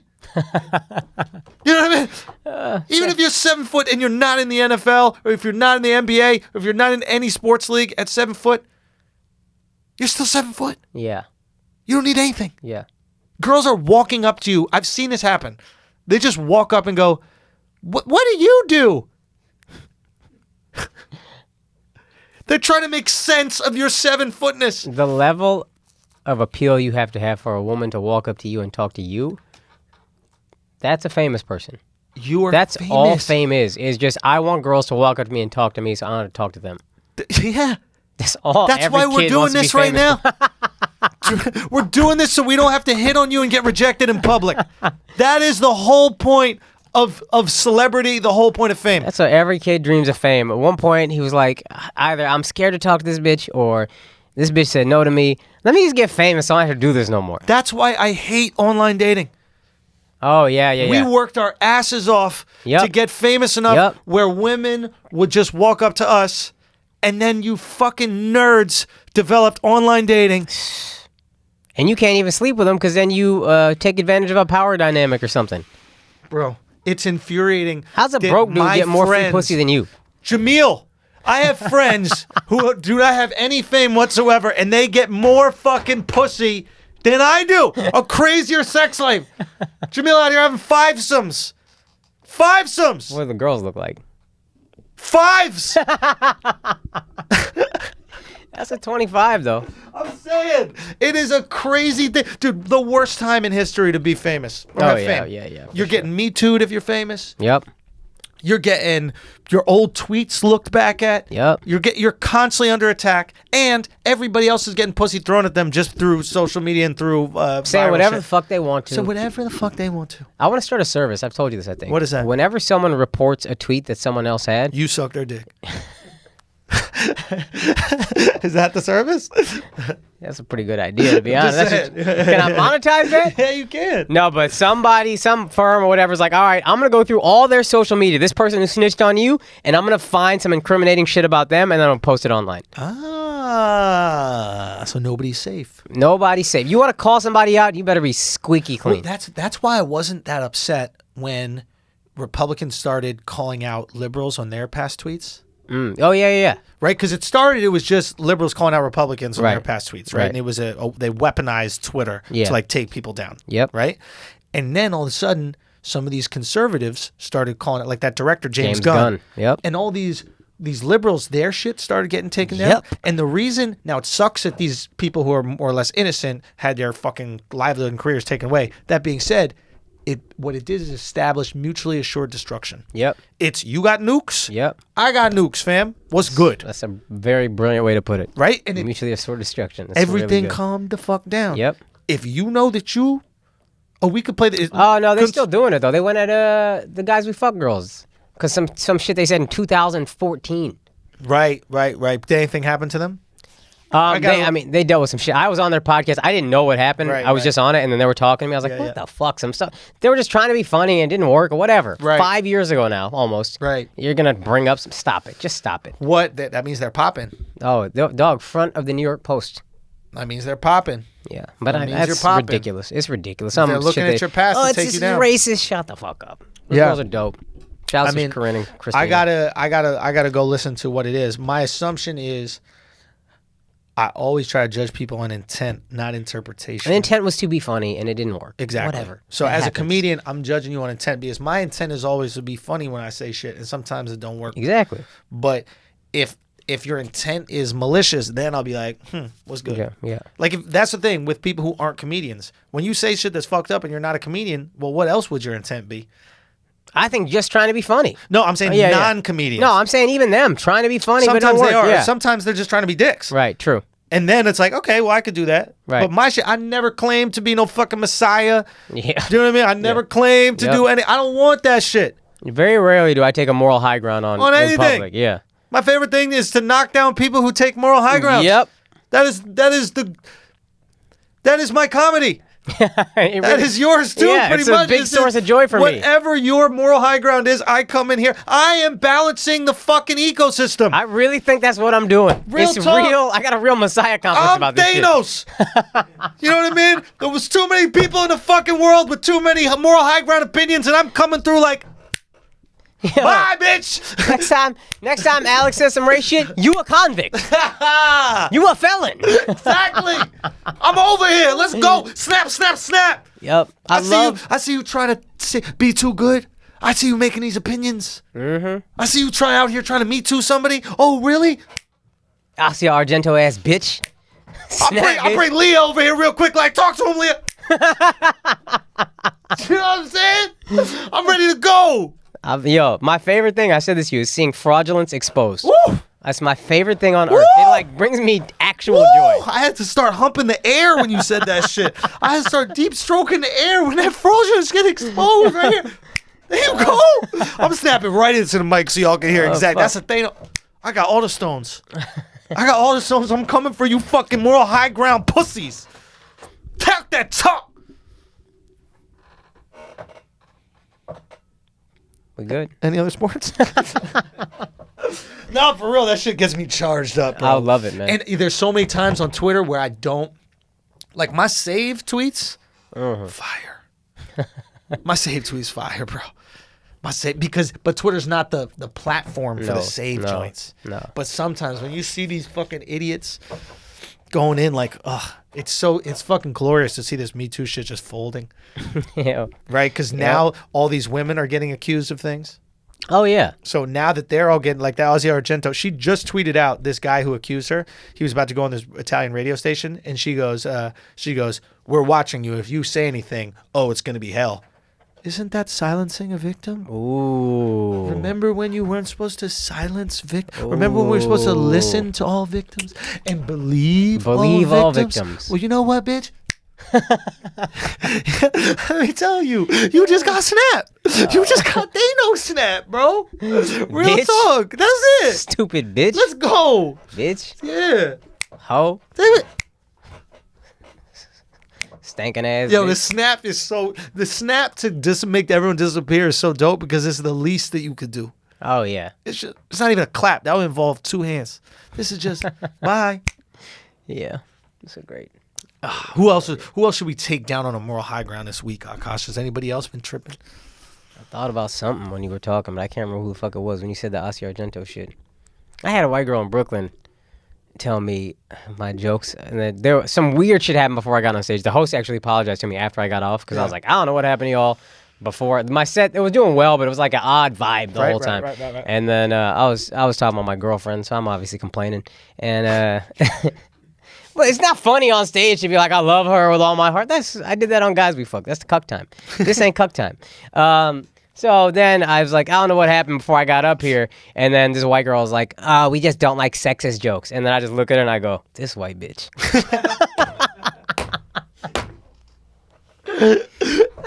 White women are so How'd they entitled. react? First it was uncomfortable and I just kept making fun of her. I was like, in my mind, I was like, you gotta lean in. Like these feminist hoes say, you lean in. I lean in. I identify as a sexist, and I just want everybody to know that. I lean into my sexism. My favorite Neil Brennan joke. Someone goes, someone said, you can't say that, that's racist. And then he goes, it's okay, I'm racist. So, can I guess what this girl's wearing? Let me guess. Do you remember? I don't remember. I don't really. It's fine. Because I've realized the exact woman. Because I had a situation in Boston on the second show where I had to bury a girl. Dude, I put her in her grave. What'd you say? She was just like, she said, you suck. And then I gave her a chance. Yeah. I just had like a quick little funny response. You know what I mean? Yeah. Like about something. I forget exactly what it is. An orgasm, some shit like that. And then she said, you suck. Again, later after another joke. You suck. And I just had to fucking body bag her, man. I dug it extra deep, bro. And I wish we recorded the fucking show. I wish we recorded the fucking show. Too bad Alex wasn't there to record it. I know. That was the problem. Alex, get the fuck out of jail so we could capture these moments. This girl, she said something, you suck. And then, you're I was like, what's wrong? She's like, jokes about trans and sexism are not funny, this, that. First of all, every girl that has this same type of heckle is the exact same girl down to the outfit. Get it. It's a flowy blouse to cover their frumpy body, right? It's never a girl in good shape that complains at a comedy show. Okay. Never an attractive woman. No, definitely not attractive. She's not that. It's like things are going okay in her life, where she doesn't have to be offended by it. Right. It's a frumpy kind of pyramid-framed white woman. It's a flowy blouse up top. There's some like jeans, tight, kind of like dark jeans, dark so they look a little bit more slimming. Always a white girl with brown hair usually. And like the most basic, boring looking white girl you could imagine. Right. Like not the cover, but like the fourth page in for like a fat girl clothing catalog. Do you know what I mean? Like some girl holding like her hip, but like there's a lot of like she's holding her hip in the way you. But it's not really going around the hip. Exactly. It's just sitting on there. On there. Yeah, like, on like a ledge. Like when you put your hand on a horse, dude. Just the way you clean an elephant. You're just slowly wiping it down, but you're not really getting to the other side. So, and I just knew it exactly. And now it's happened enough where I have this girl fucking down. right? And I was just like, I forgot exactly what I started saying, but I was like, listen, what do you do for a living? And I go, I already know you don't have a real job. I already know mom and dad are paying for everything. Right. Right. Oh, well done. I already know mom and dad are paying for it. What do you do for this? I have a job. I was like, no, you don't. Mom and dad are paying for everything. Yeah. Right? You know what? There are people here tonight in this crowd. They work 60 hours this week at on a dock. Right. Or in a factory. Or in a job they hate. They come here because they need a release. And your feelings are not more important than them. Your feelings mean nothing. Oof. Your feelings are useless. Oof. They mean jack fucking shit. I think I also told her that she didn't have a high enough IQ to understand comedy. That's great. But I go, just because you feel a certain way, it means nothing. Absolutely nothing. Your feelings mean. I said, you're not going to ruin all these people's nights. The fact that you even felt like your feelings were more important than 300 people's night is absurd. Right. I said, exactly what was that? I forgot exactly what I was saying after that. I go, they go to kick her out. I go, no. You make her stay. She's going to be punished. She's going to sit there and be miserable for the rest of the fucking show. That's what I want. As the rest of us enjoy this shit, I want her to sit there and be punished. That's great. Why? How the fuck? That's great. And then she eventually started to get up and like walk out. But it's the same fucking girl every time. It's a girl who has nothing in her life. Her parents have paid for everything. She has no purpose in her life. So her new purpose becomes the causes of the oppressed. She's taking on other people's struggle because she has no struggle in her life. It's just miserable. It's just a miserable life. That's it. She get a dog, get something, get purpose. You won't care about jokes that everybody's laughing at. Have a baby. You feminist asshole. Honestly, if feminists would start having kids, they shut right the there'd fuck be up. no issue. It's real. I don't got time for none of them shit. got kids. No, just have some kids. Kids could save us all. Just have some kids. Do what your kids body really is are made the for. only hope we have in the future. Bro, your body's built for something. Let it have it. You will find joy and happiness from this. I promise you, you will. Okay? It will be way more joyful than your blog. Shitty blog. That'd be too creative for her. She probably works at like, I'm trying to think the exact, what could be like the most boring job? Can you think? Going to comedy shows and getting offended? If she made a living for it, no, she absolutely does. I forget exactly, but I'll pinpoint what the jobs are. But definitely not something that makes enough money where she can survive, where her parents still need to like pay her rent or pay her cell phone and that kind of shit. I just can't handle it. It's the same girl every single show. I don't think this girl was addressed frumpy. I think she was skinny, but just white feminists, this idea that white women are the biggest victim, it makes me really nauseated, to be honest. I'm just like, I'm not doing that. And then I think mine wasn't as eloquent as yours, because I just know when with a white woman, you just have to out-victim them. I'm a man of color. I don't. Shut that down. I'm a man of color. You're not going to sit here and tell me my shit was easier than yours. My whole family got no money in India because of y'all. Don't act like the only reason white dudes conquered everything is to shut you up, bitch. You wanted something nice. He was like, all right, let me just kill some motherfuckers and shut this bitch up. I'm going to come home to this loud-ass girl. Right? We're looking for some bitches without opinions. We were like, yo, we gave these shorties opinions. They won't stop shutting the fuck up. Let's go to India. Let's go to the new world. That was her response. I said, white women got it the best. We got to go places where men still oppress. We need some gender roles. We fucked up, y'all. What's up with Africa? What's up with India? We out. God. We out. I think I said that to her. I was like, "Yeah, really act like you got it rougher than minorities. It's weird. You have it the easiest." And then she was like, "No, white men." And I was like, "White men got it rough, man. I don't give a fuck." And then I'm working on this bit about how I actually feel bad for white men. Yeah. And then because these people are so stupid and simple. If you struggle them, they have to back off. Back off. And she just started laughing by the end. Oh yeah. And then I was just like, "You don't like you know how fucking entitled you gotta be to not like one person's joke, and in a room of 100 people watching this guy voice your opinion. You know the level of how good your life had to be. You don't like some shit." And then I said something like, I just thought of it in the moment. It wasn't great. I was like, I don't like knishes. They still sell them on every corner. I'm not going to fucking shut down the food carts because I don't like knishes. She's Tiger Woods' wife. Yeah. The entitlement. Like you felt uncomfortable and you thought the whole world had to bend to your comfort. You thought the comedian on stage had to bend to your comfort. Oh, tell the manager ass bitch. That's why my Tell the joke on manager. Twitter was Serena acting like a white girl when she got the fucking great. tour officials. I just got into it with a girl here, a white girl, who's telling the manager I was rude to her. Oh, yeah, about the waters. Yeah, asking for some water. Get the water. Bitch. Yeah, we know you don't want to be doing the job you're doing. Don't take that out on you. Yeah, Your job is to bitch. get water, Get me bitch. some water, Your bitch. job is to get, look. You see that? That's how I sound. Thirsty? Your job is to quench thirst. Where's the water? Man. Where's the water? Right there in the door? Yeah, it's right behind the door. Listen, I want you to take your fucking high-top Nike wearing ass over.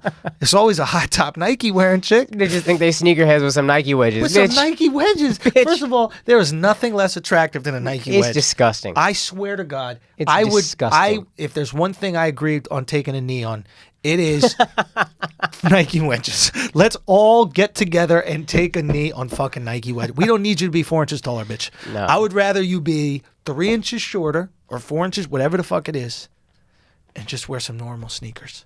Yo. Why is it every girl that wear Nike wedges got LeBron's walk? I've never seen a single girl with a regular walking straight walk. You know how they got your footprint on the beach and they can find you by following the footprint, right? If you wear Nike wedges, bro, Motherfuckers going in different directions. bam, I go left, you go right. you penguin walking bitch. Look at you out here. Listen, fucking David Attenborough should describe your getaway. Watch as she walks down the beach, waddling like an emperor penguin. That was a good fucking reference. You guys seen March of the Penguins? That was the reference Andy just did. It was incredible I just hate reference. that. It's something about those fucking shit. Please, girls, if you're listening right now and you're a lady asshole, you will- Sky highs, is that what they're called? I don't know what they are. Burn 'em. It's like a Nike dunk, Burn 'em. but it's with a wedge. It's disgusting. Honestly, we all support Nike. We're on board with Nike right now. We got you. Please get rid of them shits. Get you some regular ones. Get you some. If you want to wear a heel, sweetheart. Yeah. Stop trying to be comfortable in your heel. It's not both. The heel should be uncomfortable. Okay. I'm not wearing a motherfucking sweatsuit suit. I mean, I'm not wearing a jersey suit to a wedding. I look like a goddamn Idiot. moron. Come on. Yeah. Come on. Be reasonable here, okay? Your clothes are uncomfortable. Deal with it. That's life for you. Okay? Guess what? When you wear uncomfortable clothes, you get things for free. That's true. Don't be trying to be comfortable and get free shit. That's not how the world works. It's discomfort, free, comfort, pay. That's the We're not going to fuck the ecosystem up with these goddamn high top comfortable shoes. Do you know what I mean? You ain't getting no free shit wearing a Nike wedge. Extra. It should be extra. You should be fucking extra. It's guacamole. That's what should be. Drink should be extra. Buy a girl drinking fucking high top shoes and she walks Only away. free shit you should get is some flip flops, bitch. Something. Just take your fucking feet out of that ugly ass shoe, Put on some Havaianas. bitch. Do you know what Havaianas are? Yeah. All right. Yeah, those the flip flops. I swear to God. Wear some fucking high top. Listen. I'm not for. I'd rather a bitch wear K-Swiss than Nike I have wedges. no problem with K-Swiss. K-Swiss. My K-Swiss. It could be whatever you want. Yeah. Okay? I'd rather a girl barefoot. 100%. Real talk? 100% barefoot. On the New York streets? On New York streets, I would can't- rather you walking I around can't barefoot. go that far, but I would rather you walk around barefoot than in high top Nike. They have high top Nikes and your stupid jeans that come down to it. And let me tell you something, ladies. If you try to wear them with a fucking skirt, if you try to wear them with a fucking skirt, oh, they make my calves look good. You're not Asian. bitch, ain't nobody making it to the calves. We look at the shoe and then look That's somewhere it. else. I stop right at the shoe. Yeah. I stop right at the shoe. Dunzo. You double knot them. What are you? 4? What, you got practice? 4 years old? Double what are you, knot, what are you bitch. double knotting your fucking shoes for? Take off your fucking shoes. Take off your fucking Nikes. I'm a foot guy. I'd rather you have a bunion from wearing an uncomfortable ass stiletto Absolutely. than wear those fucking shoes. I can find cuteness in a bunion. Oh, cute little bunion. I'm not gonna lie to you. There was a girl that I was dating. She had a little mustache hair, and that was the issue for me. That was the issue for me. But she was so fucking hot, and she was like a yoga teacher, and like she could control her pussy walls, like inside, like it could grab me. It was like, you know, in the Alien movie, where like the little alien comes out of the mouth of the alien. That's what her pussy was like. She had that little alien inside her pussy, and Like an octopus catching its prey. Son, I was the prey. It latched on, son. It was unbelievable. And she could like lock it and then unlock it, lock it, unlock it. It was crazy. It was a Chinese fly trap with the fingers. You know what I mean? I tried to pull away, it just got tighter. I was like, all right. This girl, she had a little hair on the lip, and I didn't have the, you know, I didn't want to break her heart and tell her she had some hair on her fucking lip, and that was about. So I didn't even go with it. But the real deal breaker. One night out. Akaash, one night out. Right. This girl, Right. they were high tops, bro. She wore high Oh top, my and it wasn't God. even Nikes. It was like some Zara or some shit. It was like off-brand, This bitch. bro. Goofy bitch. I couldn't. And you know what? I don't know. I'm getting really nitpicky here. Listen, ladies, I'm not that nitpicky. Trust me, He is. I'm not. I'm nitpicky for wifey, but outside of wifey, Okay. do you know what I mean? Yeah. I'm willing to, you know, throw away some draft picks. Do you know what I mean? You know what I mean? Put it that way. You know, third, fourth rounders, let's take some risks. Oh Let's my roll the God. dice. Oh fuck. She's in the fucking wedges, right? It's already bad. Right. Something's going on with the wedges Right. where it's leaning in. Oh Akaash. shit. I didn't get out of the cab. Overpronating ass bitch. I didn't get out why didn't you get out and open the door for me? Get in the fucking cab. You're embarrassing yourself. Okay, dude, it was pronating Opening in. the cab for you already leaning into the cab, bitch. What you talking can't about? even walk. What you need? Oh gosh, it was it was a fucking problem. He's out here looking like Simon Birch, bitch. You don't get in this fucking cab. Who's Simon Birch? I think it was a movie. I think the kid had fucked up legs. Bitch looked like Akaash. early Forrest Gump, Oh gosh, she looked like like young Forrest. You young Forrest looking ass bitch. bro. She looked like she had what's that disease that you walk Polio? hard? Oh, I don't know. Polio? No, but the one where you walk like a dinosaur. You know the one. You know what I'm talking about? They walk back. Do you know? And your arms go like that. Little. What is that shit called? Cerebral Jurassic palsy. Parkinson's? Motherfucker said she got Jurassic Parkinson's, son. Oh my God, bro. Bro, Jurassic Parkinson's is crazy. Oh, that's funny. No, but cerebral palsy. Okay. Cerebral palsy, whatever. Right, that shit. right. You know how they be walking Yeah. hard, bro. Yeah. Like, hard, son. Like, that, hey, you need some boost technology to handle that stomp. Like, you can't stomp like that without some boost. You know what I mean? Bro, that's how, anyway, look, let me stop. Free Alex. That's all I'm saying is free Alex, bro. We out here, free Alex. Oh my You know what I God. mean? It's what are we at right now? About 2 Time-wise? hours. We about 2 hours, and we need to start a new little thing in the beginning. You need another your second half. Oh, I got to do that in the beginning. We got to like redo the beginning. Is that cool? All right, bet. So, I think we got to wrap it up, son. Anything else we need to talk about? Any other big football stories? I got the topic list. I mean, nothing crazy. You know what I mean? Right. Obviously, we got a couple things happening, but we can Jimmy touch on it. Buckets. You not believing it till you see it? Nah, I'm not believing it, so I see it. That's Jimmy it. Butler. I mean, we could discuss it. Jimmy Butler coming to the Knicks. That's a Knicks fan mindset right there. I'm not going to get too excited over nothing. I'm just not going to get too excited. I think he should come. Come here. Black players don't get injured here.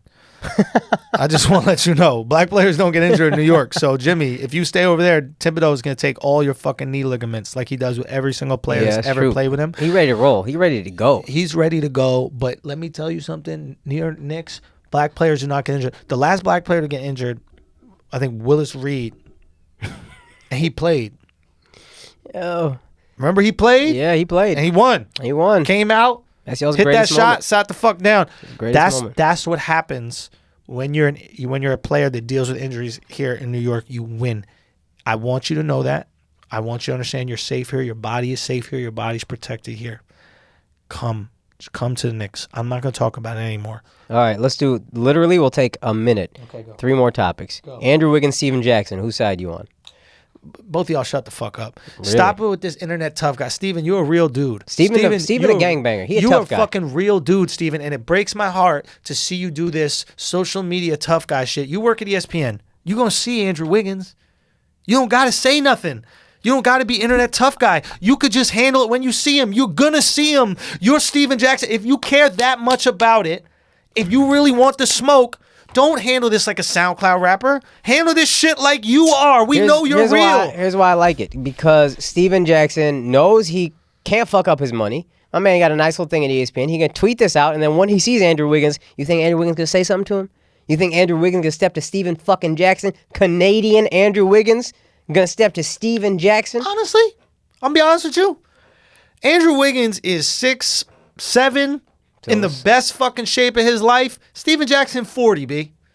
I don't think Andrew Wiggins is scared of the smoke with Steven Jackson. I think Steven Jackson's got that old man strength, and he in the big three, so he in some kind of shape.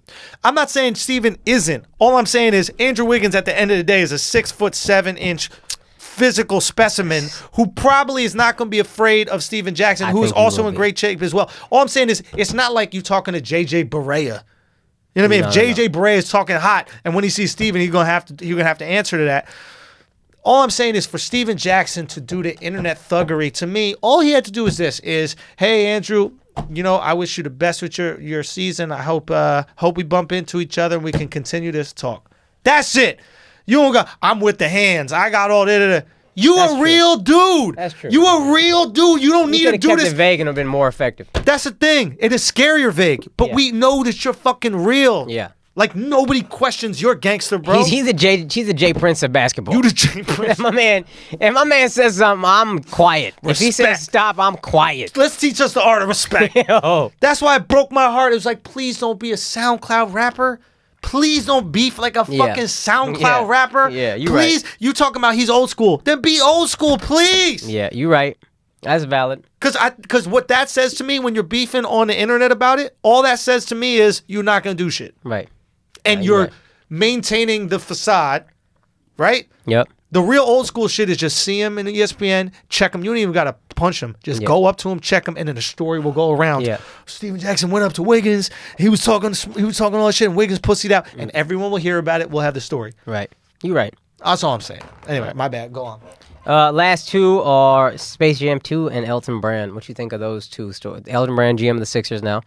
Yo, shout out to Ned Cohen, man. You the real GM. Sorry you didn't get the opportunity, but we all know that you're going to be the one making the deals. You're going to be the one making the shit happen over there. That's my boy Ned, and we know what's really going on. So if you're still employed by the 76ers, I haven't checked. We all know that you're going to be the one that's really going to do it. Elton's going to be the face of the organization. So Ned, keep doing your thing. We got you back. You know what I mean? I like my behind the scenes guys. Okay, so Ned. We watch him, buddy.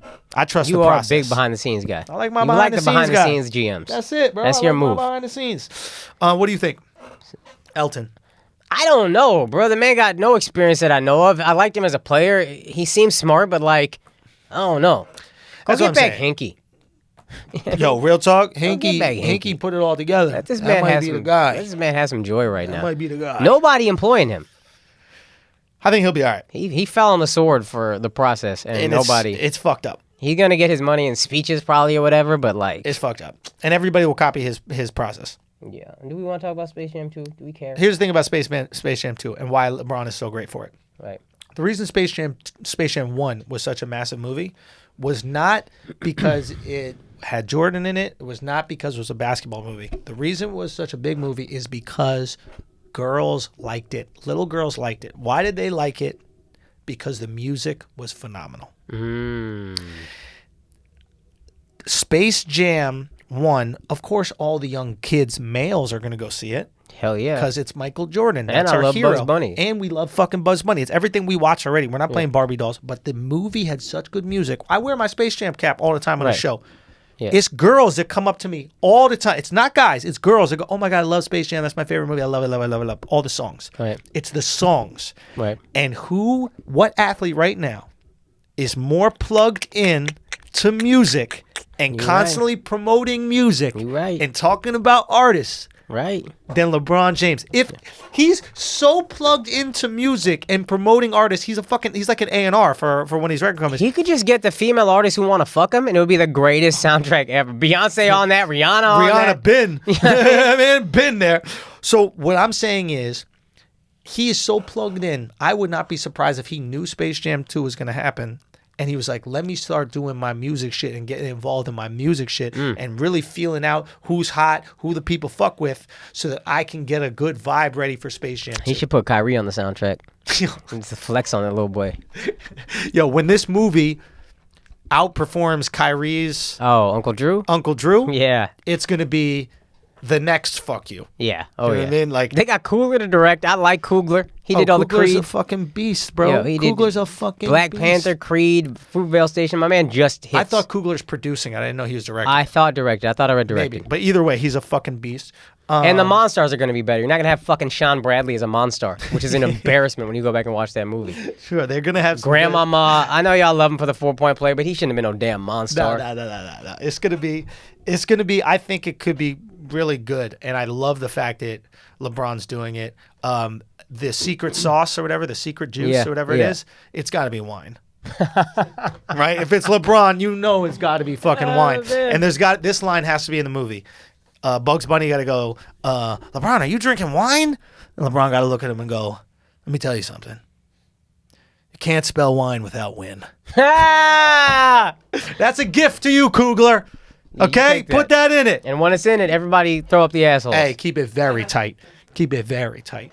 What about you, man? Space Jam 2, what do you think? I'm just excited. I love Space Jam. I love seeing Bugs Bunny back. All the cartoons kids watch now suck to me. Yeah. Bugs Bunny, I still watch, and I'm like, that's funny. There was like shit for adults in there. My dad used to watch it. My brother used to watch it. I watched it. We all just. It's just great to see him back. Yeah. I hope they keep like the layered humor or whatever. And I just loved Bugs Bunny. I love Jordan. I love LeBron doing great things. Like it's just I'm excited for it. Yeah, it's actually good for all of us that LeBron's in LA. Yeah. What? I think he could have done this in 2 years or whatever. When he's past his, it's weird that you worked the hardest you've ever worked in your career, had the best year you've had maybe ever with Cleveland, and then go to another team that's still not ready to win the chip this year. Interesting. Yeah. Like he's still not going to be Golden State. Right. Maybe next year he'll have a shot, and then that's a brand new team with new stars, and it's going to take another year probably. Right, and we'll see what happens with Golden State. They could lose somebody, blah, blah, They blah. could lose somebody. He could take Clay from them, and Clay would be perfect for him, like you said on this podcast. Maybe that's his reasoning. Maybe he's like, listen, I'm not going to beat them next year anyway, but in 2 years, they're going to have to make some contract decisions. Now I could have a deflated Golden State, and I could have an improved Laker team. But I think there were teams where he could have. I think Philly, I think Boston. Absolutely. Those made sense. But content-wise, LeBron in LA, yeah, he's going to be pumping it out. Yeah, it's going to be good for all of us. Yeah. You know, Space Jam 2 is just the fucking tip of the iceberg. Yeah. You already see him involved in all these weird things and doing these kind of like weird meetups with random fucking people. He's on stage with Dave Chappelle. That's so fucking crazy. What was that?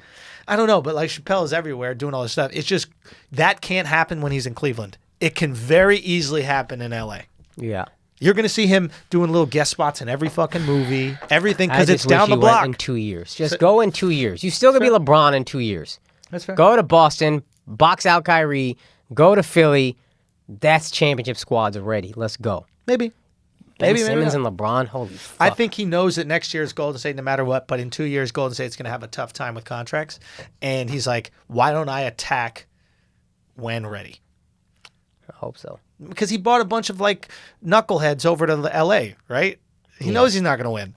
He's got Rondo and Lance Stevenson on the team. I love Lance, I love Rondo, but there's a lot of knuckleheads on this team. Oh, it's a knucklehead ass team. Yeah. We'll see LeBron's leadership. He literally tested this brought year. the Monstars to the Lakers. Like, Rondo and Lance should definitely be Monstars. That's all he was creating, Space Jam 2. What if that was the team? He's like, no, I don't want to win. I just want to create Space Jam 2. That's just the Monstars. I just wanted to recruit the squad. Yeah.